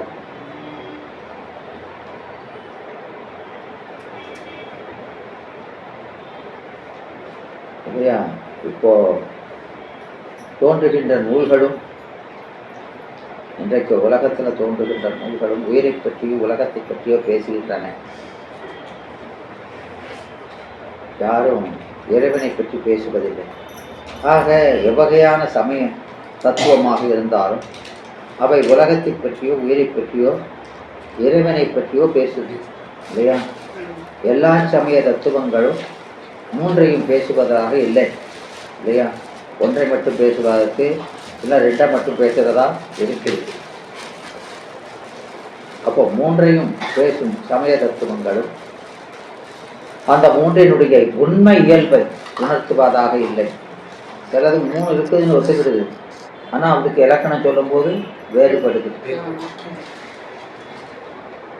எனவே இந்த தத்துவ ஞானங்கள் கூறும் மூல மந்திரத்தில் எந்த பொருளுக்குரிய குறியீடு எழுத்துகளும் இல்லை. இப்போ நாம் சீனா சிவம் வானா அது அப்படி எதுவுமே இல்லை. சித்தாந்த சைவம் இறைவனை பற்றி பேசுகிறது, இறைவனுடைய அருளை பற்றி பேசுகிறது, அந்த அருளால் பயன்பெறுகிற உயிரை பற்றி பேசுகிறது இல்லையா? காரியமாகிய உலகத்தை பற்றி பேசுகிறது, காரிய உலகில் உயிர்கள் செய்யும் காரிய வினையை பற்றி பேசுகிறது, காரிய உலகுக்கும் காரிய வினைக்கும் முதல் காரணமாய் உள்ள பொருள்களையே பற்றி பேசுகிறது, முதல் காரணத்தை காரியப்படுத்தி இயகின்ற சக்தியை பற்றி பேசுகிறது. அந்த சக்தி அம்முதல் காரண பொருளிலிருந்து காரிய பொருளை உருவாக்குவதற்குரிய காரணம் என்னது என்பது பற்றி சொல்கிறது. இந்த பொருளுக்குரிய குறியீடு எழுத்துக்களும் உடையதாக இருக்கிறது. அந்த குறியீட்டு எழுத்துக்களின் தொகுப்பில்தான் மூலமந்திரமாக கொண்டு விளங்குகின்றது. எனவே அந்த மூலமந்திரம் தனித்தனி எழுத்தாகவும் இருக்கிறது. ஒவ்வொரு எழுத்துக்கும் ஒவ்வொரு பொருளை உணர்த்தி நிற்கிறது. அது சொல்லாகவும் 5 எழுத்து 5 பதம் சொல்றோம். எனவே அந்த பதம் அனைத்தும் சேர்ந்து மந்திரமாக உபதேச பொருளாக அமைந்து இருக்கிறது. எனவே அது 20 எழுத்து வரைக்கும் மந்திரம், 20க்கு மேலே போனால் மந்திர மாலா. இங்கே நாம் பார்க்கின்ற பொழுது எல்லா தத்துவ ஞானங்களும் சித்தாந்த சைவத்துக்குரிய மூல மந்திரத்தில் அமைந்திருக்கும். என்ன மூல மந்திரம்? சிவய நமன். அந்த 5க்குள்ள எல்லாமே அடங்கியிருக்கும். எனவே அவையெல்லாம் அந்த பஞ்சாக்கரங்கள்ல ஒரு சில எழுத்துக்களுக்குள்ள அடங்கி நிற்கும். சித்தாந்த சைவமும் அவற்றையெல்லாம் தன்னுள் அடக்கி அவற்றை கடந்து நிற்கிறது என்ற உண்மை புலனாது. எவ்வாறு சித்தாந்தம் சிறந்து விளங்குகிறது என்பதனையே 5 எழுத்தின் அடக்கி, எவ்வொரு பொருளும் 5 எழுத்தின் அடக்கி என்றார். அவற்று உண்மை காட்டி என்பதில் காட்டி என்பதனை அடக்கி என்பதுடன் கூட்டி அடக்கி காட்டி, அதில் அந்த எழுத்துக்குள்ள அடக்கி காட்டி அப்படின்னு பொருள் சொல்லணும். 5 எழுத்துங்கிறது சிவய நம.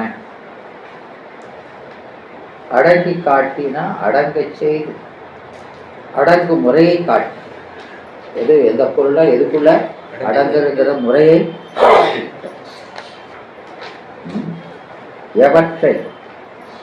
எவற்றைனா பொருள்களை, எப்பொருள்களை, அதான் எவ்வவர் கோட்படு பொருள்கள் எல்லாம், எவ்வவர் கோட்படு பொருள்கள் எல்லாம் அடக்கி காட்டுவது. அடக்கி காட்டுவது சில தத்துவ ஞானங்கள் கூறுகின்ற பொருள்கள் நான் என்னும் குறிப்பு எடுத்தால் உணர்த்தப்படும் மாயை என்னும் பொருளை பற்றியதாக இருக்கும் இல்லையா? மாயையங்கள் உடம்பில் அகத்தும் புறத்தும் உள்ள உறுப்புகள், அந்த உடம்பு இயங்குவதற்கிடமாகிய உலகங்கள், அந்த உடம்பினால் அனுபவிக்கப்படுகின்ற போகங்கள், இதெல்லாம் மாயையங்கள். தனு கரண புவன போகம் இல்லையா? தனு கரணமும் காணாமாய், புவனம் போகமும் காணுமாய். எனவே இதெல்லாம் முதற் காரணத்தை பற்றியதாக அமையாமையா இந்த தத்துவ ஞானங்கள் கூறுவன உண்மையல்ல என்று காட்டுவது. இதெல்லாம் முதல் காரணம்னா என்னது? முதல் காரணம்னா என்னமா? முதல் காரணம்னா என்னது? ஆமா. அப்போ முதல் காரணம்னா அந்த காரியத்தை பற்றி எந்த நிலையிலும் நீங்காமல் இருக்கணும்.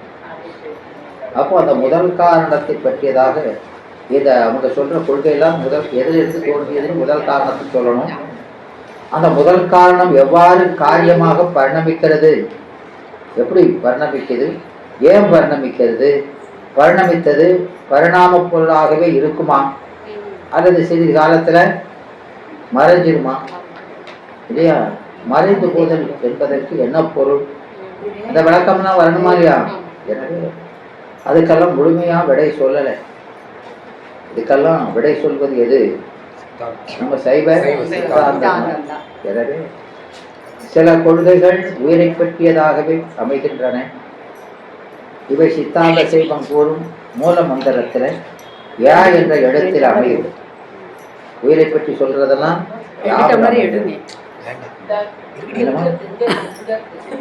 இங்க நம் உயிரை பற்றி சொல்லுகின்ற கொள்கைகள்ல உயிர் என்பது எது? உயிர் என்பது எது? இந்த உயிர் ஒன்றா பலவா இல்லையா? பசு என்றால் என்ன? பசுனா என்ன? பல அப்படின்னா எத்தனை? 1000 லட்சமா கோடியா? இதுக்கெல்லாம் விடை கூறுவனவாக எந்த சமயமும் இல்லை. இவையெல்லாம் சித்தாந்த சைவத்தில் தெளிவாக உணர்த்தப்படுகின்றன என்று காட்டுதல். சில கொள்கைகள் அருள் என்பதை பற்றி பேசுகிறது. சித்தாந்த சைவம் கூறுகின்ற மூல மந்திரத்தில் இந்த அருள் என்பது வா என்ற எழுத்துல சொல்லியிருக்கு. எனவே ஆனாலும் அந்த கொள்கை அருளே முதன்மை பொருள், அதற்கு மேல வேறு பொருள் இல்லை என்று சொல்லும். சொல்லுதா இல்லையா? ஆமா, அப்படி சொல்லு. அப்படி சொன்னா அது என்ன ஆயிரும்? சாத்தம். அருளே முதல்னு சொன்னாது சாத்தம் ஆயிரும். சாத்தம்னா என்ன? சக்தி வழிபாடு. சக்தி வழிபாடு. விளக்குதாமா? சக்தி வழிபாடு சரி. எப்பவுமே அருள் என்பது பொருளுக்கு அடங்கியதுதான். அருளே முதன்மைன்னு சொல்லக்கூடாது. விளக்குதா? ஆமா. அதனால அதுவும் முழுமை பெறாத சமயம்தான். அப்போ அதெல்லாம் முழுமை பெறாத சமயம்தான். சித்தாந்த சைவம் அருள் என்பது சிவத்தின் குணம். சிவமே அக்குணத்தை உடைய முதன்மை பொருள். அது எத்திரம் ஈசன் நிற்பன், அச்சிரம் அவளும் நிற்பன். எனவே அருள் என்பது திரோதானமாக நின்று பக்குவமில்லாத உயிர்களுக்கு கர்ம போகத்தை விட்டுவிடக்கும், பக்குவம் வந்த ஞானம் அடைந்த உயிர்களுக்கு சிவபோகத்தை தருவது, அதுவதற்கு துணையாக இருக்கின்ற பொருள் இல்லையா? எனவே அந்த கொள்கை சித்தாந்த சைவத்தில் இருக்குது. சித்தாந்த சைவம் அந்த கொள்கைக்கு மேம்பட்டு விளங்கும் என்பதை நாம் உணரணும். அருளோடு நிற்கலை, அதுக்கு மேலே அந்த அருளை கொண்டு அருளை என்பதை கருவிங்கிறோம். அருள் என்பதை கருவி. கருவியெல்லாம் எதுக்கு? காரியத்துக்கு எளிதாகுது. ஒரு காரியத்தை செய்வது இல்லையா? அப்போ கருவியை மத்தியில் வாங்கி வச்சு பிரயோஜனம். அந்த கருவியை வாங்கினதே அந்த காரியத்தை விளக்குதா? இல்லைம்மா, பானை வாங்கி வீட்டில் கவுதி போட்டீங்கன்னா பானை எதுக்கு வாங்கினீங்க? ஏதோ ஒரு காரணம் இருக்காதையா, அதை செய்வதுதானே வாங்குறோம். அப்ப அருள் என்பது ஒரு கருவினா அந்த கருவியை வச்சு செய்ய வேண்டியது என்னது? சிவபோகம் என்றதை அனுபவிக்கிறதுக்கு. அதுபோல வெறுமன கருவியை வச்சிருந்து பிரயோஜனம் இல்லை. விளங்குதா? எனவே அதெல்லாம் அந்த போகத்தை பத்தி சொல்லலை. பாசை நீங்கி அருள் வந்தா போதும் அப்படின்னா அதோடு நிற்கிற சமயங்கள் நிறைய இருக்குது. சில கொள்கைகள் இறை என்பதை பற்றி பேசும். அந்த இறை விஷ்ணு அப்படின்னு. இந்த இறை யாருன்னா விஷ்ணு, உருத்திரன், பிரம்மா என்று பேசுகிறோம் இல்லையா? நாம அந்த இறை என்பது சிகாரம்.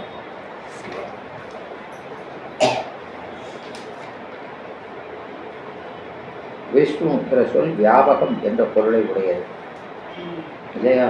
ஆனால் அந்த கொள்கை அந்த விஷ்ணுவுக்கு பிரகிருதி மாயையே இடம் என்று வடிவம் என்றும் கூறுகிறது. மாயைக்கு வியாபகமா இருக்காரு. என்னமா? பிரகிருதி மாயையில அவர் வியாபகமா இருக்காரு. எல்லா பொருளையும் வியாபகம் தானே சொல்றோம்.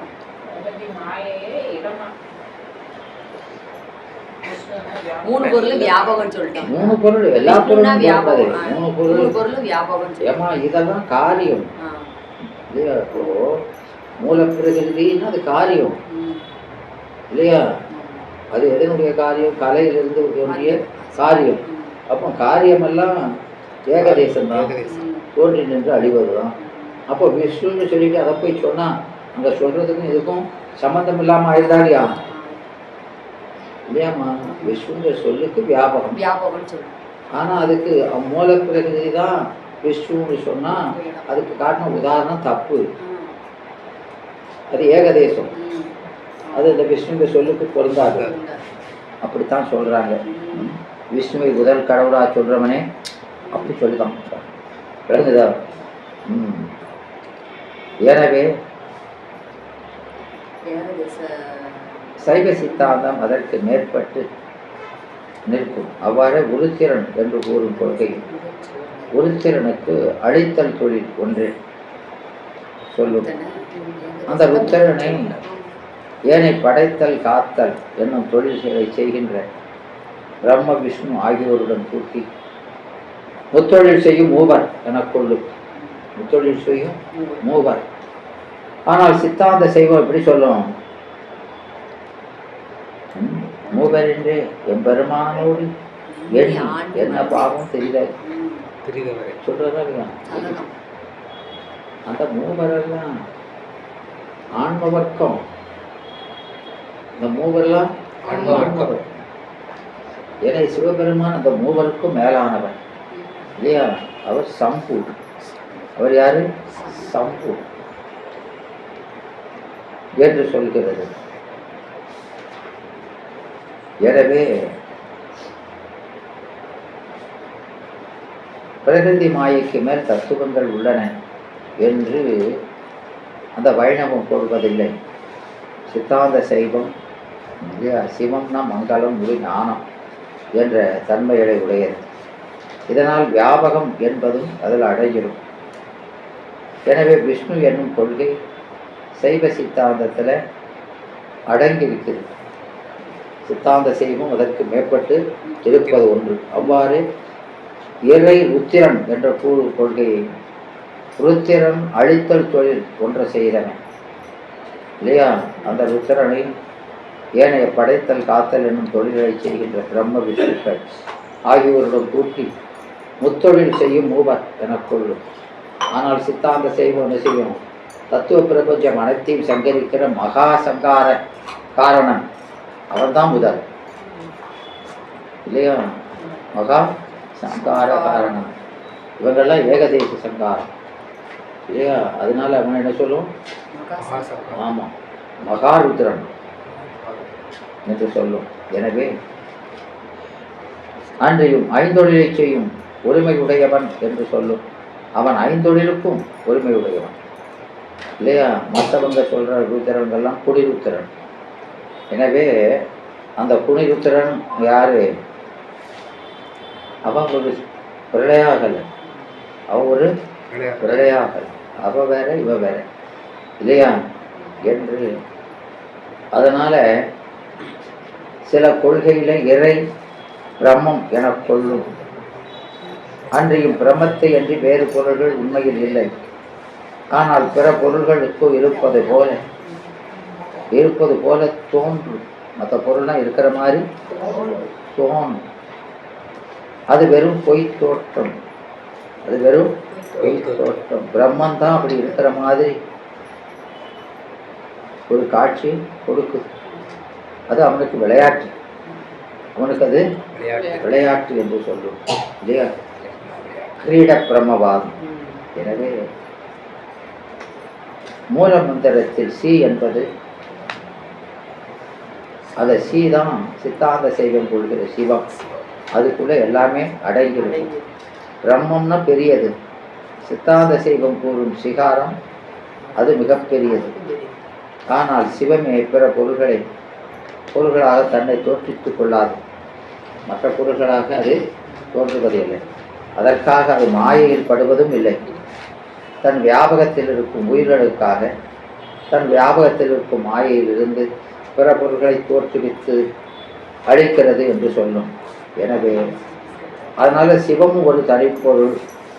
அது முழுமுதற் பொருள். உயிர்கள் அதில் இருக்கிற முதல் பொருள். அது ஒரு முதல். உயிர் என்பது ஒரு முதல். அது அவனுடைய வியாபகத்துக்குள்ள இருக்கிற பெரிதொரு பொருள். விளங்குதா? மாயையும் அந்த சிவத்தை தாரமாக கொண்டிருக்கும்.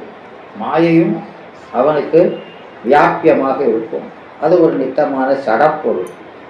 அவனுக்கு சடசக்தி. மாயை என்பது அவனுக்கு சடசக்தி என்று சொல்லும். எனவே சிவம் சித்து, மாயை சடம் இல்லையா? அப்போ உயிர் இரண்டிலும் சார்வதற்குரியதா இருக்குது இல்லையா? அதனால இரண்டை தன்மையில் தன்கண் விளங்கிய நிற்பது, இரண்டையும் அனுபவிக்கின்ற உயிரில் உரிமை உடையதா இருக்கும். எனவே அறிவித்தால் மட்டுமே அறியக்கூடியதா இருக்கிற ஒரு சித்து, அதுதான் ஆன்மா என்று சொல்லும். எனவே இப்படி ஒவ்வொரு கொள்கைக்கும் ஒவ்வொரு மதத்தினரும் ஒவ்வொரு கொள்கையை வச்சிருக்காங்க இல்லையா? எனவே இந்த பிற கொள்கைகளெல்லாம் வெவ்வேறா ஒவ்வொரு வகையிலும் குறைவுடையதா, ஏதாவது ஒரு குறை அதில் இருக்கும். விளங்குவதற்கு காரணம், அப்படி இருக்கிறதுக்கு என்ன காரணம்? கொள்கைகளை உருவாக்கிய அந்த சமயத்தை உண்டாக்கின அவங்களெல்லாம் அவர்களே ஏகதேச அறிவுடையவர், அவங்களே ஏகதேச அறிவுடையவர். அதனால அவங்க வேத ஆகமங்களை படித்து அதனால அதில் இருக்கிற ஒரு ஏகதேச கருத்தை தான் சொல்ல முடியும் இல்லையா? அவங்க சிவஞானத்தை பெற்றது இல்லை, சிவஞானத்தை பெற்றாலும் அதெல்லாம் தெரியும். அதனால இவங்களெல்லாம் ஆன்ம வர்க்கங்கள் இல்லையா? அதனால அவங்க மகாரத்தோடு கூடிய நகார சார்புடையவர், மகாரத்தோடு கூடிய நகார சார்பு, அதான் மயக்க அறிவுடையவர். அதனால அப்படித்தான் அவங்க சொல்ல முடியும். அதுதான் அந்த வேத ஆகமங்களை யானையாகவும் இல்லையா? இவங்க தன்னையும் தலைவனையும் உணராத இவர்களெல்லாம் குருடாகவும் சொல்லி அவர்களெல்லாம் யானையின் ஒவ்வொரு பகுதியை தடவி பார்ப்பது போல வேத ஆகமங்கள்ல சொன்ன ஒவ்வொரு பகுதியும் மட்டும் அந்த பகுதியை ஏகதேசமாக அறிந்து அதுவும் முடிமாறிய அவரவர் அழிந்த அளவில் நூல் செய்திருக்கிறாங்க. அதெல்லாம் ஏகதேச அறிவுடைய நூல். எனவே அது முக்கிய தராது. ஏன்னா அதை சொன்னவனே முக்கிய பெறல. எனவே சித்தாந்த சைவமோ சிவம் பேர் அருள் காரணமான பேர் அருள் காரணமாக இருப்பவன் உபனிஷத்துக்களிலும் அவற்றில் தெளிவாகிய சிவ ஆகமங்களிலும் அருள்களில் நின்ற சான்றோராகிய நால்வர் பெருமக்களின் பாடல்களிலும் இந்த கொள்கைகளை நமக்கு நிறைய சொல்லியிருக்கிறாங்க. சித்தாந்த சாத்திரங்கள் அது சிவபெருமானாலே அருளி செய்யப்பட்டது. அதிலையும் இந்த கொள்கைகளை சிறப்பாக சொல்லியிருக்கிறார்கள். எனவே இந்த செய்தியெல்லாம் எவ்வவர் கோட்பாடு பொருளும் ஐந்தெழுத்தில் அடக்கி என்பதனால் இங்கே அவர் இதெல்லாம் தொகுத்து காட்டுறார். எல்லாமே இதுக்குள்ள அடங்கிடும், எல்லார் கொள்கையும் இதுக்குள்ள அடங்கிடும். இவற்றையெல்லாம் அந்த குருமகா சன்னிதானங்களாகிய அந்த வேலப்ப தேசிகர் தம்மை அடுத்த மாணவராகிய பேரூர் வேலப்ப தேசிகருக்கு வரலாற்று முறையில் வைத்து விளக்கினார்கள். வரலாற்று முறையில் வைத்து விளக்கினார்கள் என்பதால் அதான் அவற்று இயல்பு காட்சி, அவற்றின் இயல்பை வரலாற்று முறையில் காட்சி அவற்று என்று அதற்கு பிறர் கூறுகின்ற கொள்கைகளில் உள்ள பொருளையும் அஞ்செழுத்தையும் அஞ்செழுத்தால் உணர்த்தப்படும் பொருளையும் அவருக்கு காட்டி இயல்புங்கிறது பிறர் கூறும் கொள்கையில் உள்ள நிறைவின்மையையும் அஞ்செழுத்து அழிவின்மையும் அஞ்செழுத்தான் உணர்த்தப்படும் பொருளின் பொது சிறப்பு இயல்புகளையும் உணர்த்தும். அதான் இயல்புங்கிறது ரெண்டு இயல்பையும், ஒவ்வொரு பொருளுக்குள்ள இரண்டு இயல்பையும் பிறர் கூறும் கொள்கையில் நிறைவுடையன அல்ல என்பது நாம் முதல்ல சுருக்கமாக பார்த்தோம். அவங்கெல்லாம் உன்னை பற்றி ஏன்னா அவங்களாம் பசுக்கள், அவங்க வேத ஆகமங்களில் சொல்கிறதான் சொல்கிறாங்க, அதை ஏகதேசமாக சொல்கிறாங்க, அதுவும் தாம் அறிந்த அளவில் சொல்கிறாங்க என்று. எனவே அஞ்செழுத்து, அதனால் அஞ்செழுத்து என்பது சுத்தமாய காரியமான வாக்கு ரூபமாய் பெருமானுக்கு ஐந்தொழில் திருக்கூத்து செய்வதற்கு அவருக்கு திருமேனியாகும், அது பெயராகவும் இல்லையா நிற்கும். அதனால் அவற்றுக்கு அழிவில்லை. பெருமானுக்கு உடம்பாக இருக்கும் போதெல்லாம் அதுக்கு அழிவில்லாத இதனை அஞ்செழுத்து ஈதாகில் அழியும் எழுத்து அகிடுமோ தஞ்சை அருள் குருவே என்ன சொல்றாரு? தஞ்சை அருட்குருவே, தஞ்சை அருட்குருவே என்ன?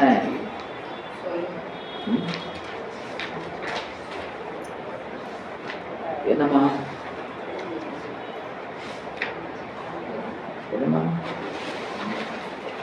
நான் தஞ்சமடைந்த ஞான பெறுவதற்கு தஞ்சமடைந்த அருள்மயமான குருவே, இதற்கான பதிலை சாற்றி அருளும். சாற்றும் நல்லது. இதற்கான பதிலை எனக்கு உரை தருவீர்களாக என்று சாற்றும். குற்றக்குடி அழியும் போதுங்கால் பாசையில் சற்றும் பொருள்தான் சரியாது. பொருள் இருக்கும் இல்லையா? அந்த சொல் அழிஞ்சாலும் பொருள் இருக்கும் என்று அக சொல்கிறார். எனவே உற்ற குறி அந்தந்த பொருளுக்கு உரிய குறி அடையாளம் அழியும், ஆனால் பொருள் அழியாது. அடையாளம் எது? நம்ம அடையாளம் எதுமா? தாய் ஒன்னேதான் அடையாளம். என்னமா? அதோட காரியம் தான் இல்ல, அடையாளம்னா அந்த பொருளை உணர்த்துகிற கருவி. அந்த பொருளை உணர்த்துகிற கருவி. அந்த கருவிகள் அழியும், எழுத்துக்கள் அழியும். ஆனா அந்த எழுத்துக்களால் குறிக்கப்பட்ட பொருள் அழியாது இல்லையா? அஞ்செழுத்து உணர்த்தும் பொருள்கள் சீகிறது சிவம் இல்லையா? இதனுடைய சிறப்பு எழுப்பது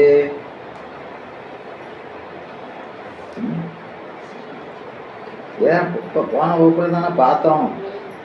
சொல்லுங்க. சிவத்துக்கு சிறப்பு இருக்கிறது என்னமா? அவருடைய கருணை. சிவமாய் என்னமா? சிவமாய் இருக்கிறது சொரூபம் தான் அவனுடைய சிறப்பு. தடத்தம் சிவத்துக்கு சிறப்பு இயல்பு சொரூபமா சிவமாய் இருப்பது. அறிவுமயமா நிற்றால் இல்லையா? சத்து சித்த ஆனந்தமாய் நிற்றால், என் குணர்த்தனாய் நிற்றால் இல்லையா? இதெல்லாம் சிறப்பு இயல்பு. பொது இயல்பு என்னது? பதியாக இருப்பது.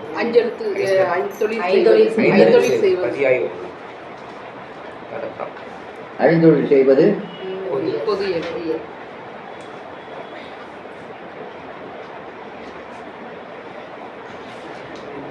ஐந்தொழில் செய்வது மட்டும்தான் பொது இயல்பு இல்லை. இந்த உலகத்தோடும் உயிரோடும் கலந்து நிற்பது, அவற்றை காரியப்படுத்துவது. கலந்து நிற்கும் போது அருளும் பொது இயல்பு தான். அதை காரியப்படுத்துகிற பதியும் பொது இயல்பு தான் இல்லையா? அப்ப வா என்பது அருள். இதன் இயல்பு என்ன?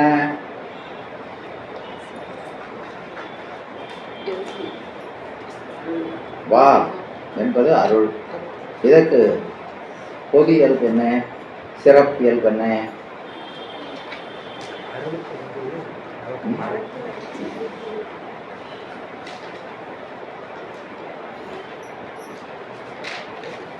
சொல்லுங்க தாயே.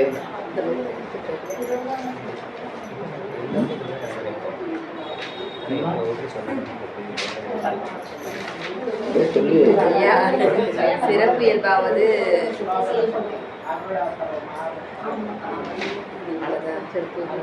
அருளுக்கு சிறப்பு இயல்பாவது சிவத்தின் அறிவாக அடங்கி நிற்றல். சிவத்துக்கு அறிவாக அடங்கி நிற்றது. அதான் அறிவுமயமா நிற்கிறதுன்னு சொல்றோமா இல்லையா? அப்படி சிவத்துக்குள் அடங்கி நிற்பது சிறப்பு இயல்பே. அப்ப பொரு இயல்பாவது அப்படி சிவத்துக்கு அடங்கி பராசக்தியாக இருக்கிற அந்த சக்தி, ஆதிசக்தி, இச்சாசக்தி, கிரியாசக்தி, ஞானாசக்தி என்று பஞ்சசக்தியால் நிற்பது பொது இயல்பே.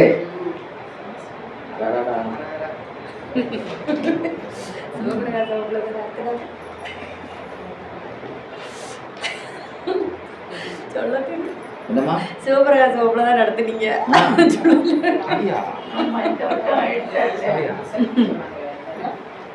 எத்திரம் நின்றான் ஈசன் அத்திரம் அவளும் இருப்பார்.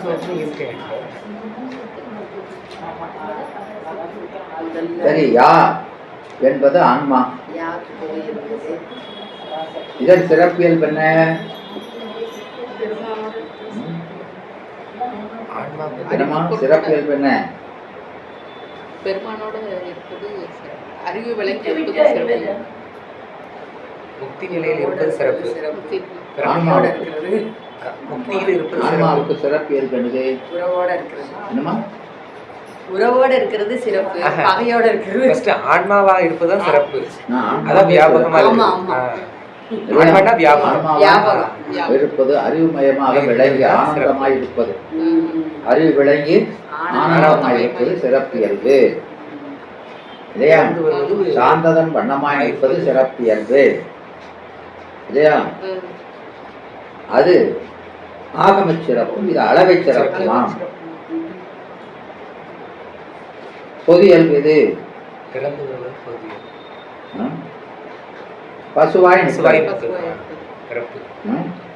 பசுவாய் இருப்பது விதச்சித்தாய் சதசத்தாய் நிற்பது பொது. பொது இயல்பு.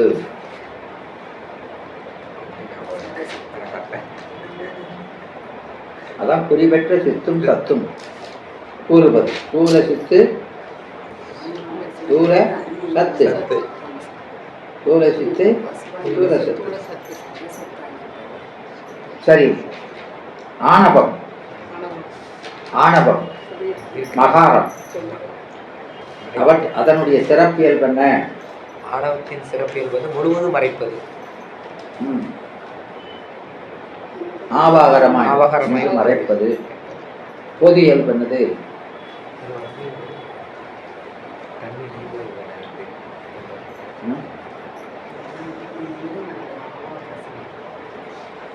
ஏமா அதோடைய சக்தி. புண்ணியத்தான் ஐயா, பொது இயல்பு என்ன?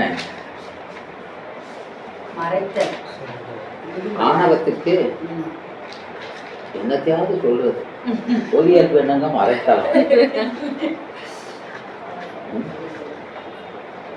ஆணவத்துக்கு பொது என்னது? பொது இயல்பு என்னது? ஏமா எத்தனை வருஷம் படிச்சு இப்ப வந்து போன வாக்குல தான் நடத்திருக்கு.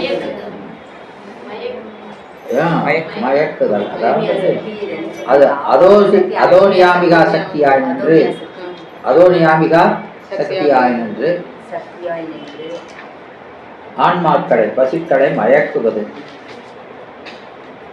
அதனுடைய பொது இயல்பு.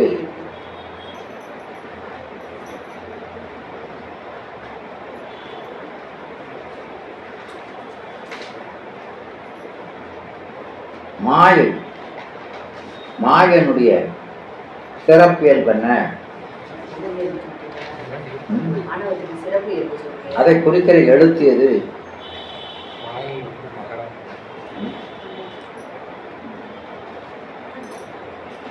மாயை குறிக்க எழுத்தது எந்த இடத்துல?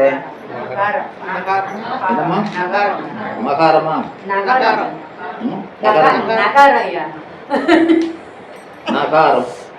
நகாரம் என்பது மாயை, கண்மம், திரோதானம் மூன்றையும் குறிக்கிற பொது எழுத்து. எடுத்து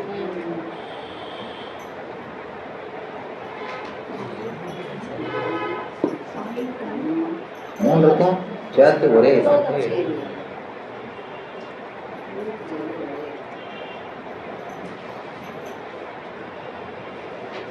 சரி, மாயைக்கு சிறப்பியல்பு என்னது?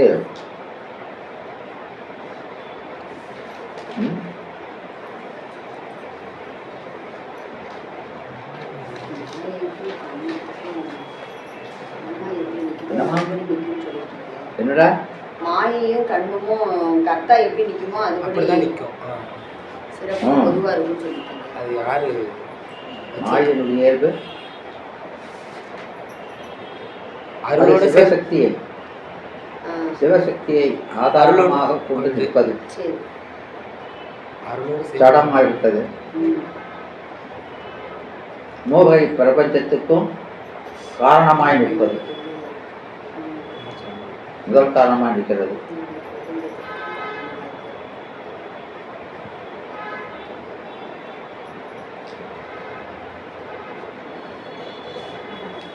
அதெல்லாம் காரண நிலை. ஆன்மாக்களுக்கு தனுகரண புவன போகங்களாய் காரியப்பட்டு நிற்பது இல்லையா? தன்ம பயனை அனுபவிக்கிறதுக்கு துணையாய் இருப்பது. ஆன்ம அறிவுக்கு விளக்கு போல சம்பந்தமுடையதாயிருப்பது.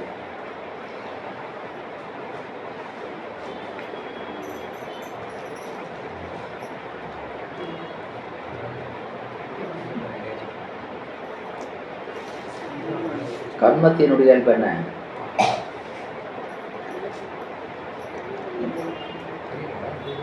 கர்மம் மாயை பற்றுக்கோடா கொண்டு இருப்பது சிறப்பு. மாயையில கர்மம் மாயை பற்றுக்கோடாக கொண்டு சிவசக்தியினுடைய ஆதாரத்தில் இருப்பது. அது சிறப்பு.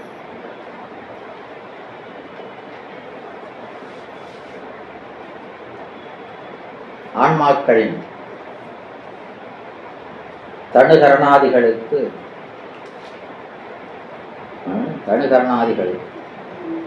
வேறுபடுவதற்கு காரணமாகும். தனுகரணாதிகள் வேறுபடுவதற்கு காரணமாகும். அவற்றின் அனுபவங்களுக்கு, சுகதுக்க அனுபவங்களுக்கு காரணமாகி நிற்பது.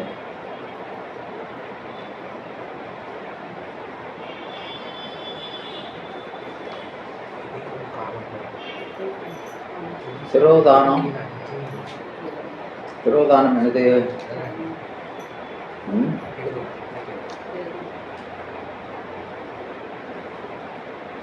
சிரோதானம் மறைப்பு. சிரோதானம்ங்கிறது மறைப்பு.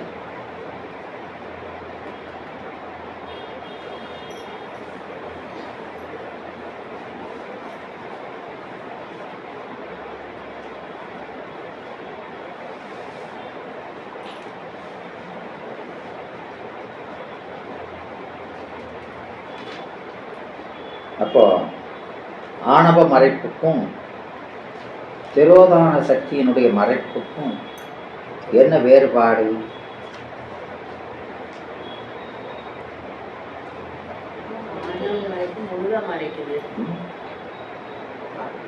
ஆணவ மறைப்பு வந்து அறிவை விளங்க விடாம செய்வது.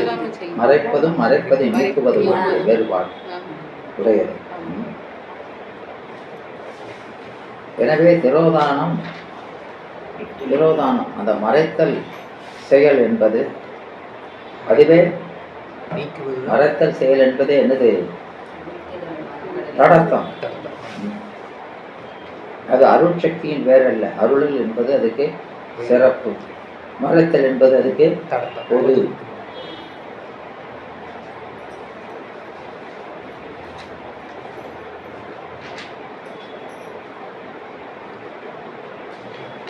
எனவே பெத்தம் முக்தியாக பிறங்கும் உயிர்க்கு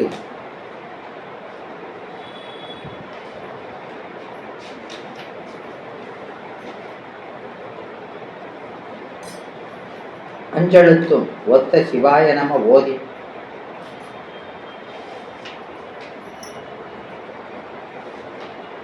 சுத்த பரிதி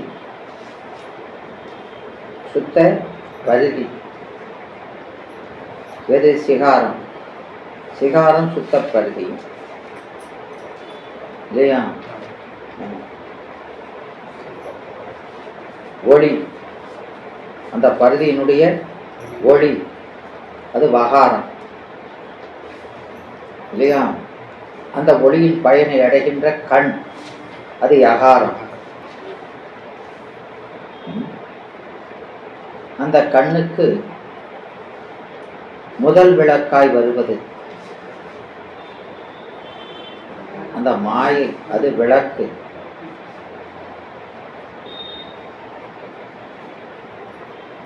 பாங்கையில் இருள் மகாரம். இவை சிவம், சக்தி, உயிர், மாயை, பிறவும் மலம் என்று ஆகும்.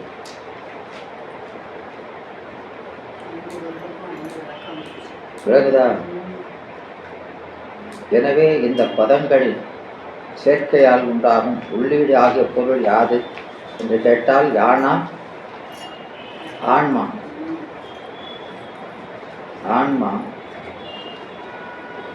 யகாரம் ஆகிய ஆன்மா. மகாரமாகிய ஆணவ மலத்திலே மூழ்கி கிடப்பது யம கேவலம் என்று. யமனா கேவலம். அதிலிருந்து மீட்பதற்கு இறைவன் யம கூட நகாரத்தை சேர்ப்பது. அது சகலம். அது என்னது? சகலம்.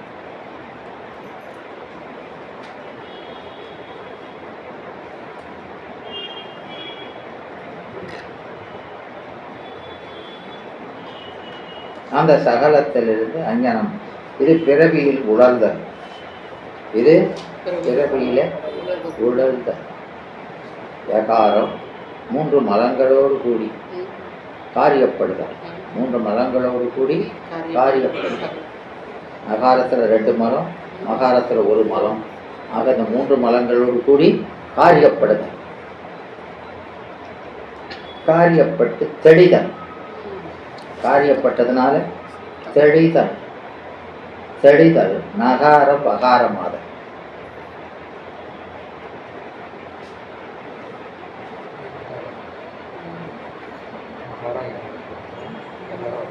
நகாரம் பகாரமாதல். மகாரம் சக்தி கெடுதல், காரியம் பெற்று நிற்பது.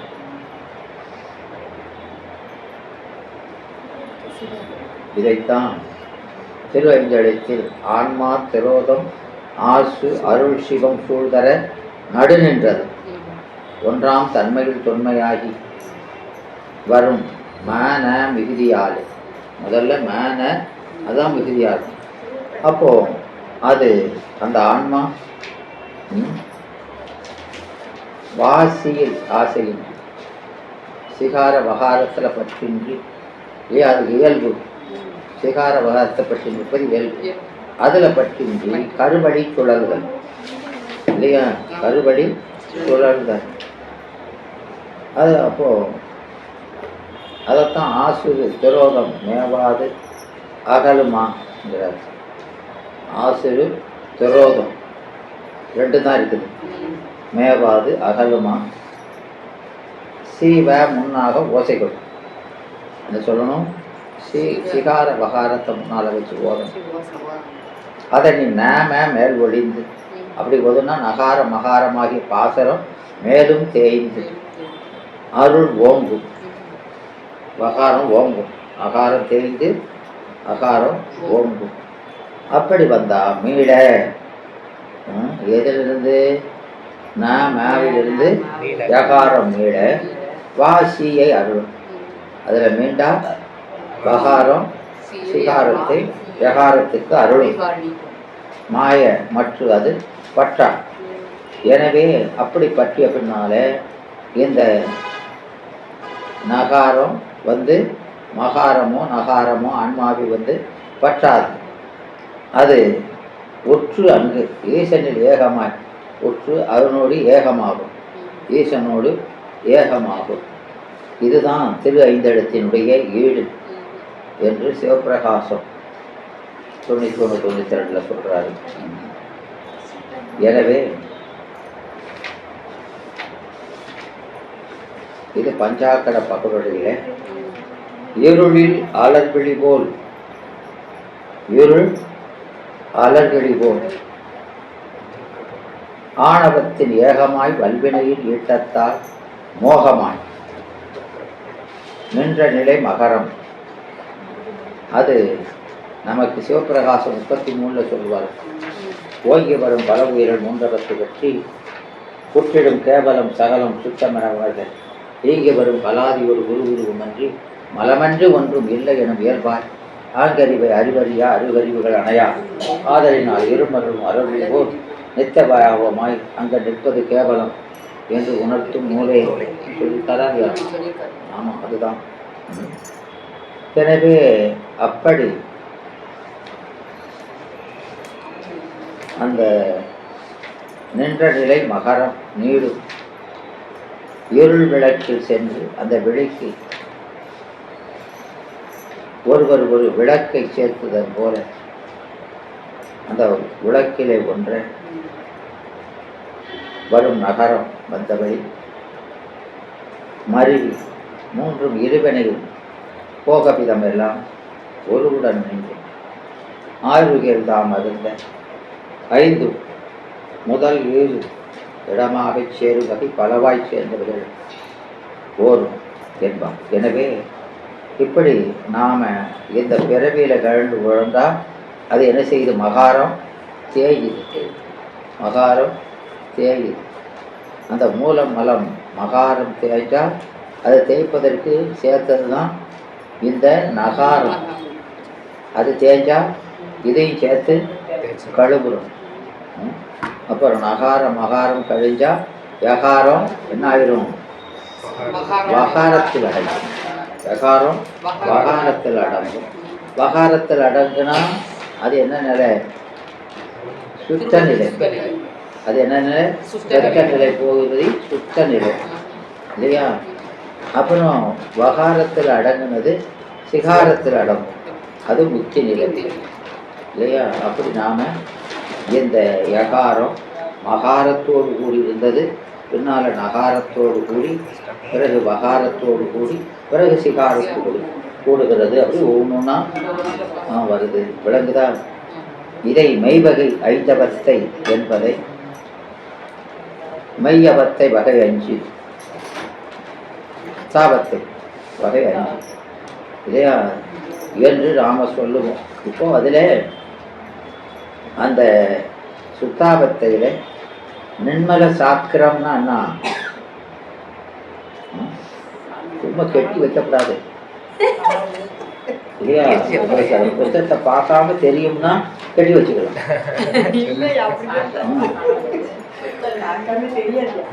அப்போ பிறகு பார்த்தா தான் தெரியும்னா பிறகு எப்படி கட்டி வைக்க சொல்லுதாயி? நிர்மல சாக்கிரம்னா என்னது? சுத்த நிலையில சொன்னீங்க. நிர்மல சாக்கிரம்னா என்னதுன்னு கேட்க.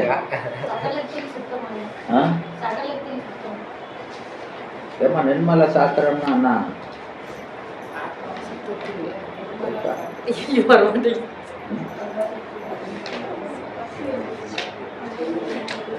நிர்மல சாத்திரம் அப்படின்னா என்ன? அது ஆன்ம ரூபத்தில் நிகழ்கிற இல்லையா தத்துவ ரூப தரிசனம் சுற்றி, இதை சுற்றியை சேர்த்து சொல்வார் இதில். இதில் பஞ்சாக்கர பொருளுடைய அப்போ தத்துவ ரூப தரிசனம் சுற்றி ஆன்ம ரூபம் இந்த 4 இருக்கிறது தான் நிர்மல சாக்கிரம். சரி தெரிஞ்ச மாதிரி ஏதாவது மூடி வைக்க. அது டைம் ஆயிடுச்சு, மூடிடுச்சு. பாத்தீராமா எவ்வளவு சேட்டை பண்ணுறாங்கன்னு. ரொம்ப சேட்டை. சின்ன பிள்ளைகளையும் சின்ன பிள்ளையா இருக்கா. விளங்குதா? அப்போ இது சுவையா இல்லை, ஒரே சுமையா இருக்கு. எப்பட்டா இறக்கி வைப்போம்னு இறக்கி வைக்காங்க. என்னையா அக்காரு கிழக்க பாரு. விளங்குதா? அப்போ நிர்மல சொப்பனம் இது. இந்த நிர்மல சாக்கிரம்ங்கிறதுல ஆன்ம ரூபத்துல தத்துவ ரூப தரிசனம் சுத்தி நடக்கிறதுனால இத உமாபதி இதை ஒரு இதாகவே எடுத்துக்கிட்டு. ஏன்னா இதெல்லாம் பாசம் நீங்காத நிலை. இது பாசம் நீங்காத நிலை. அதனால தசகாரியம் என்பது பாசத்திலிருந்து விடுபட்டது தானே. அதனால இதை ஒரு கருவியாக எடுத்துக்கல. நிர்மல சாக்கரத்தை அவர் எடுத்துக்கிடவே இல்லை. அதனாலதான் என்ன சொல்றாரு? தேசுரம் அருள் ஆன்ம தரிசனம், ஆன்ம சுத்தி, ஆசில ஆன்மலாபம் அப்படின்னு 3 சொல்றாரு இல்லையாம்மா? அப்போ 4 சொல்லணும். அது ஐயா நிர்மல சாக்கரத்தை விட்டா மிச்சம் இருக்கிறது 4 தான். ஏன்னா சுளுச்சியில ஒன்றும் நடக்காது. அதனால அதையும் விட்டுட்டாரு. விளங்குதாம்மா? விளங்கிக்கணும் ஏன் அப்படி சொல்லியிருக்காருன்னு. சும்மா அப்படியே படிச்சுட்டு போகக்கூடாது. நம்ம அக்கு வேற ஆண் வேற பிரித்து ஏன் சொல்லியிருக்காரு எப்படி சொல்லியிருக்காருன்னு தெரிஞ்சுக்கணும். விளங்குதாமா? எனவே சுத்தியில செயல்பாடு. அந்த நிர்மல சொப்பனம் அதுதான் ஆன்ம தரிசனம். அதுதான் ஆன்ம தரிசனம். அது சிவரூபத்தில் ஆன்ம தரிசனம். சிவரூபத்தில் ஆன்ம தரிசனம் இல்லையா? அது எங்க போய் முடியும்? அந்த ஆன்ம தரிசனம் அது 8ஆம் நூற்பாவில் சொல்றாரா இல்லையா? அது ரூபத்தில் ஆன்ம தரிசனம். அப்புறம் நிர்மல துரியம் எது? சிவ தரிசனம். நிர்மல துரியம் எது? சிவ. அது எப்ப நடக்குது? சிவ தரிசனத்துல ஆன்ம சுத்தி. சிவ தரிசனத்துல ஆன்ம சுத்தி. அது சிவ யோகத்துல முடியுது. அப்போ சிவ தரிசனம், ஆன்ம சுத்தி, சிவ யோகம் 3 எதில் அடங்கிடுது? ஆமா, ஆன்ம தரிசனம் ஆன்ம சுத்தியில. ஆன்ம சுத்தியில 3 அடங்கியிருந்தா ஆமா, ஆன்ம லாபங்கிறது சிவ போகம் என்று இப்படி அது துரியாதீதம், நிர்மல துரியாதீதம் என்று இந்த 3 மத்திரம் தான் நமக்கு அங்க சொல்றாரு. விளங்குதாமா? எனவே இதையெல்லாம் நமக்கு இந்த 5 எழுத்துல வச்சு இந்த ஆமா அத இந்த ஒருவுடன் நின்று ஆறுயிரதாம் இருந்த 5 முதல் வீறு இடமாய் சேரு வகை பலவாக சேர்ந்தவைகள் அப்படின்னு சொல்றது 16, 17, 18, 19, 20 என்று அதை இந்த கண்ணிகள்லாம் பஞ்சாக்கர பொருளுடைய அந்த ரசகாரியத்தை சொல்றாரு. விளக்குதா? இதெல்லாம் உபதேச முறையில இருந்து கேட்கணும். விளக்குதா? அவங்க தான் அந்த முறையில் இருக்காங்களோ என்று சொல்லி சரி, இதெல்லாம் நல்லா படிக்கணுமா? ஒன்றும் சந்தேகம் கேட்டு நல்லாவே தெரிய மாட்டேங்குது. நான் பாட்டுக்கு சொல்லிக்கிட்டே போறேன், நீங்க பாட்டுக்கு கேட்டே வரும். கேட்கவே மாட்டேங்கி கேட்க வரீங்க. ஆமா. ஒரு நாளைக்கு விளக்கு வருது. என்னமா? ஒரு நாளைக்கு விளக்கு வருது. விளக்கு மாட்டாரு. ஆசை இருந்தா தான் விளக்குவார். அதான் விளக்கு வரியா? யாருக்கு தாகம் இருக்குதோ அவங்களுக்கு தான் விளக்குவாரு. சரி, வாழ்த்தும் துறமுறை வாழ்த்தும். வான்மிகள் வளாது செய்த மணிவளம் சுரக்க மன்னன் போன்முறை அரசு செய்த குறைவிலாது உயிர்கள் வாழ்க. நான் வரை அறங்கள் உங்க நல்தவம் வேள்வி மல்க. மேன்மைகள் செய்த நீதி விளங்குக உலகமெல்லாம். மேன்மைகள் செய்த நீதி விளங்குக உலகமெல்லாம். மேன்மைகள் செய்த நீதி விளங்குக உலகமெல்லாம். கைலாய பரம்பரை சிவஞான போது நெறி காட்டும் என்னை பயிர் வாழ்வி நிகழ்ந்தான் சந்ததிக்கோர் மெய்ஞான பானுவாகி உயிரான பொழில் திரு ஆவடுதுறை வாழ்வு நமச்சிவாயை சைலாதி மரபையோ திருமரபு நீ கூட்டி கழகமாக திருச்சி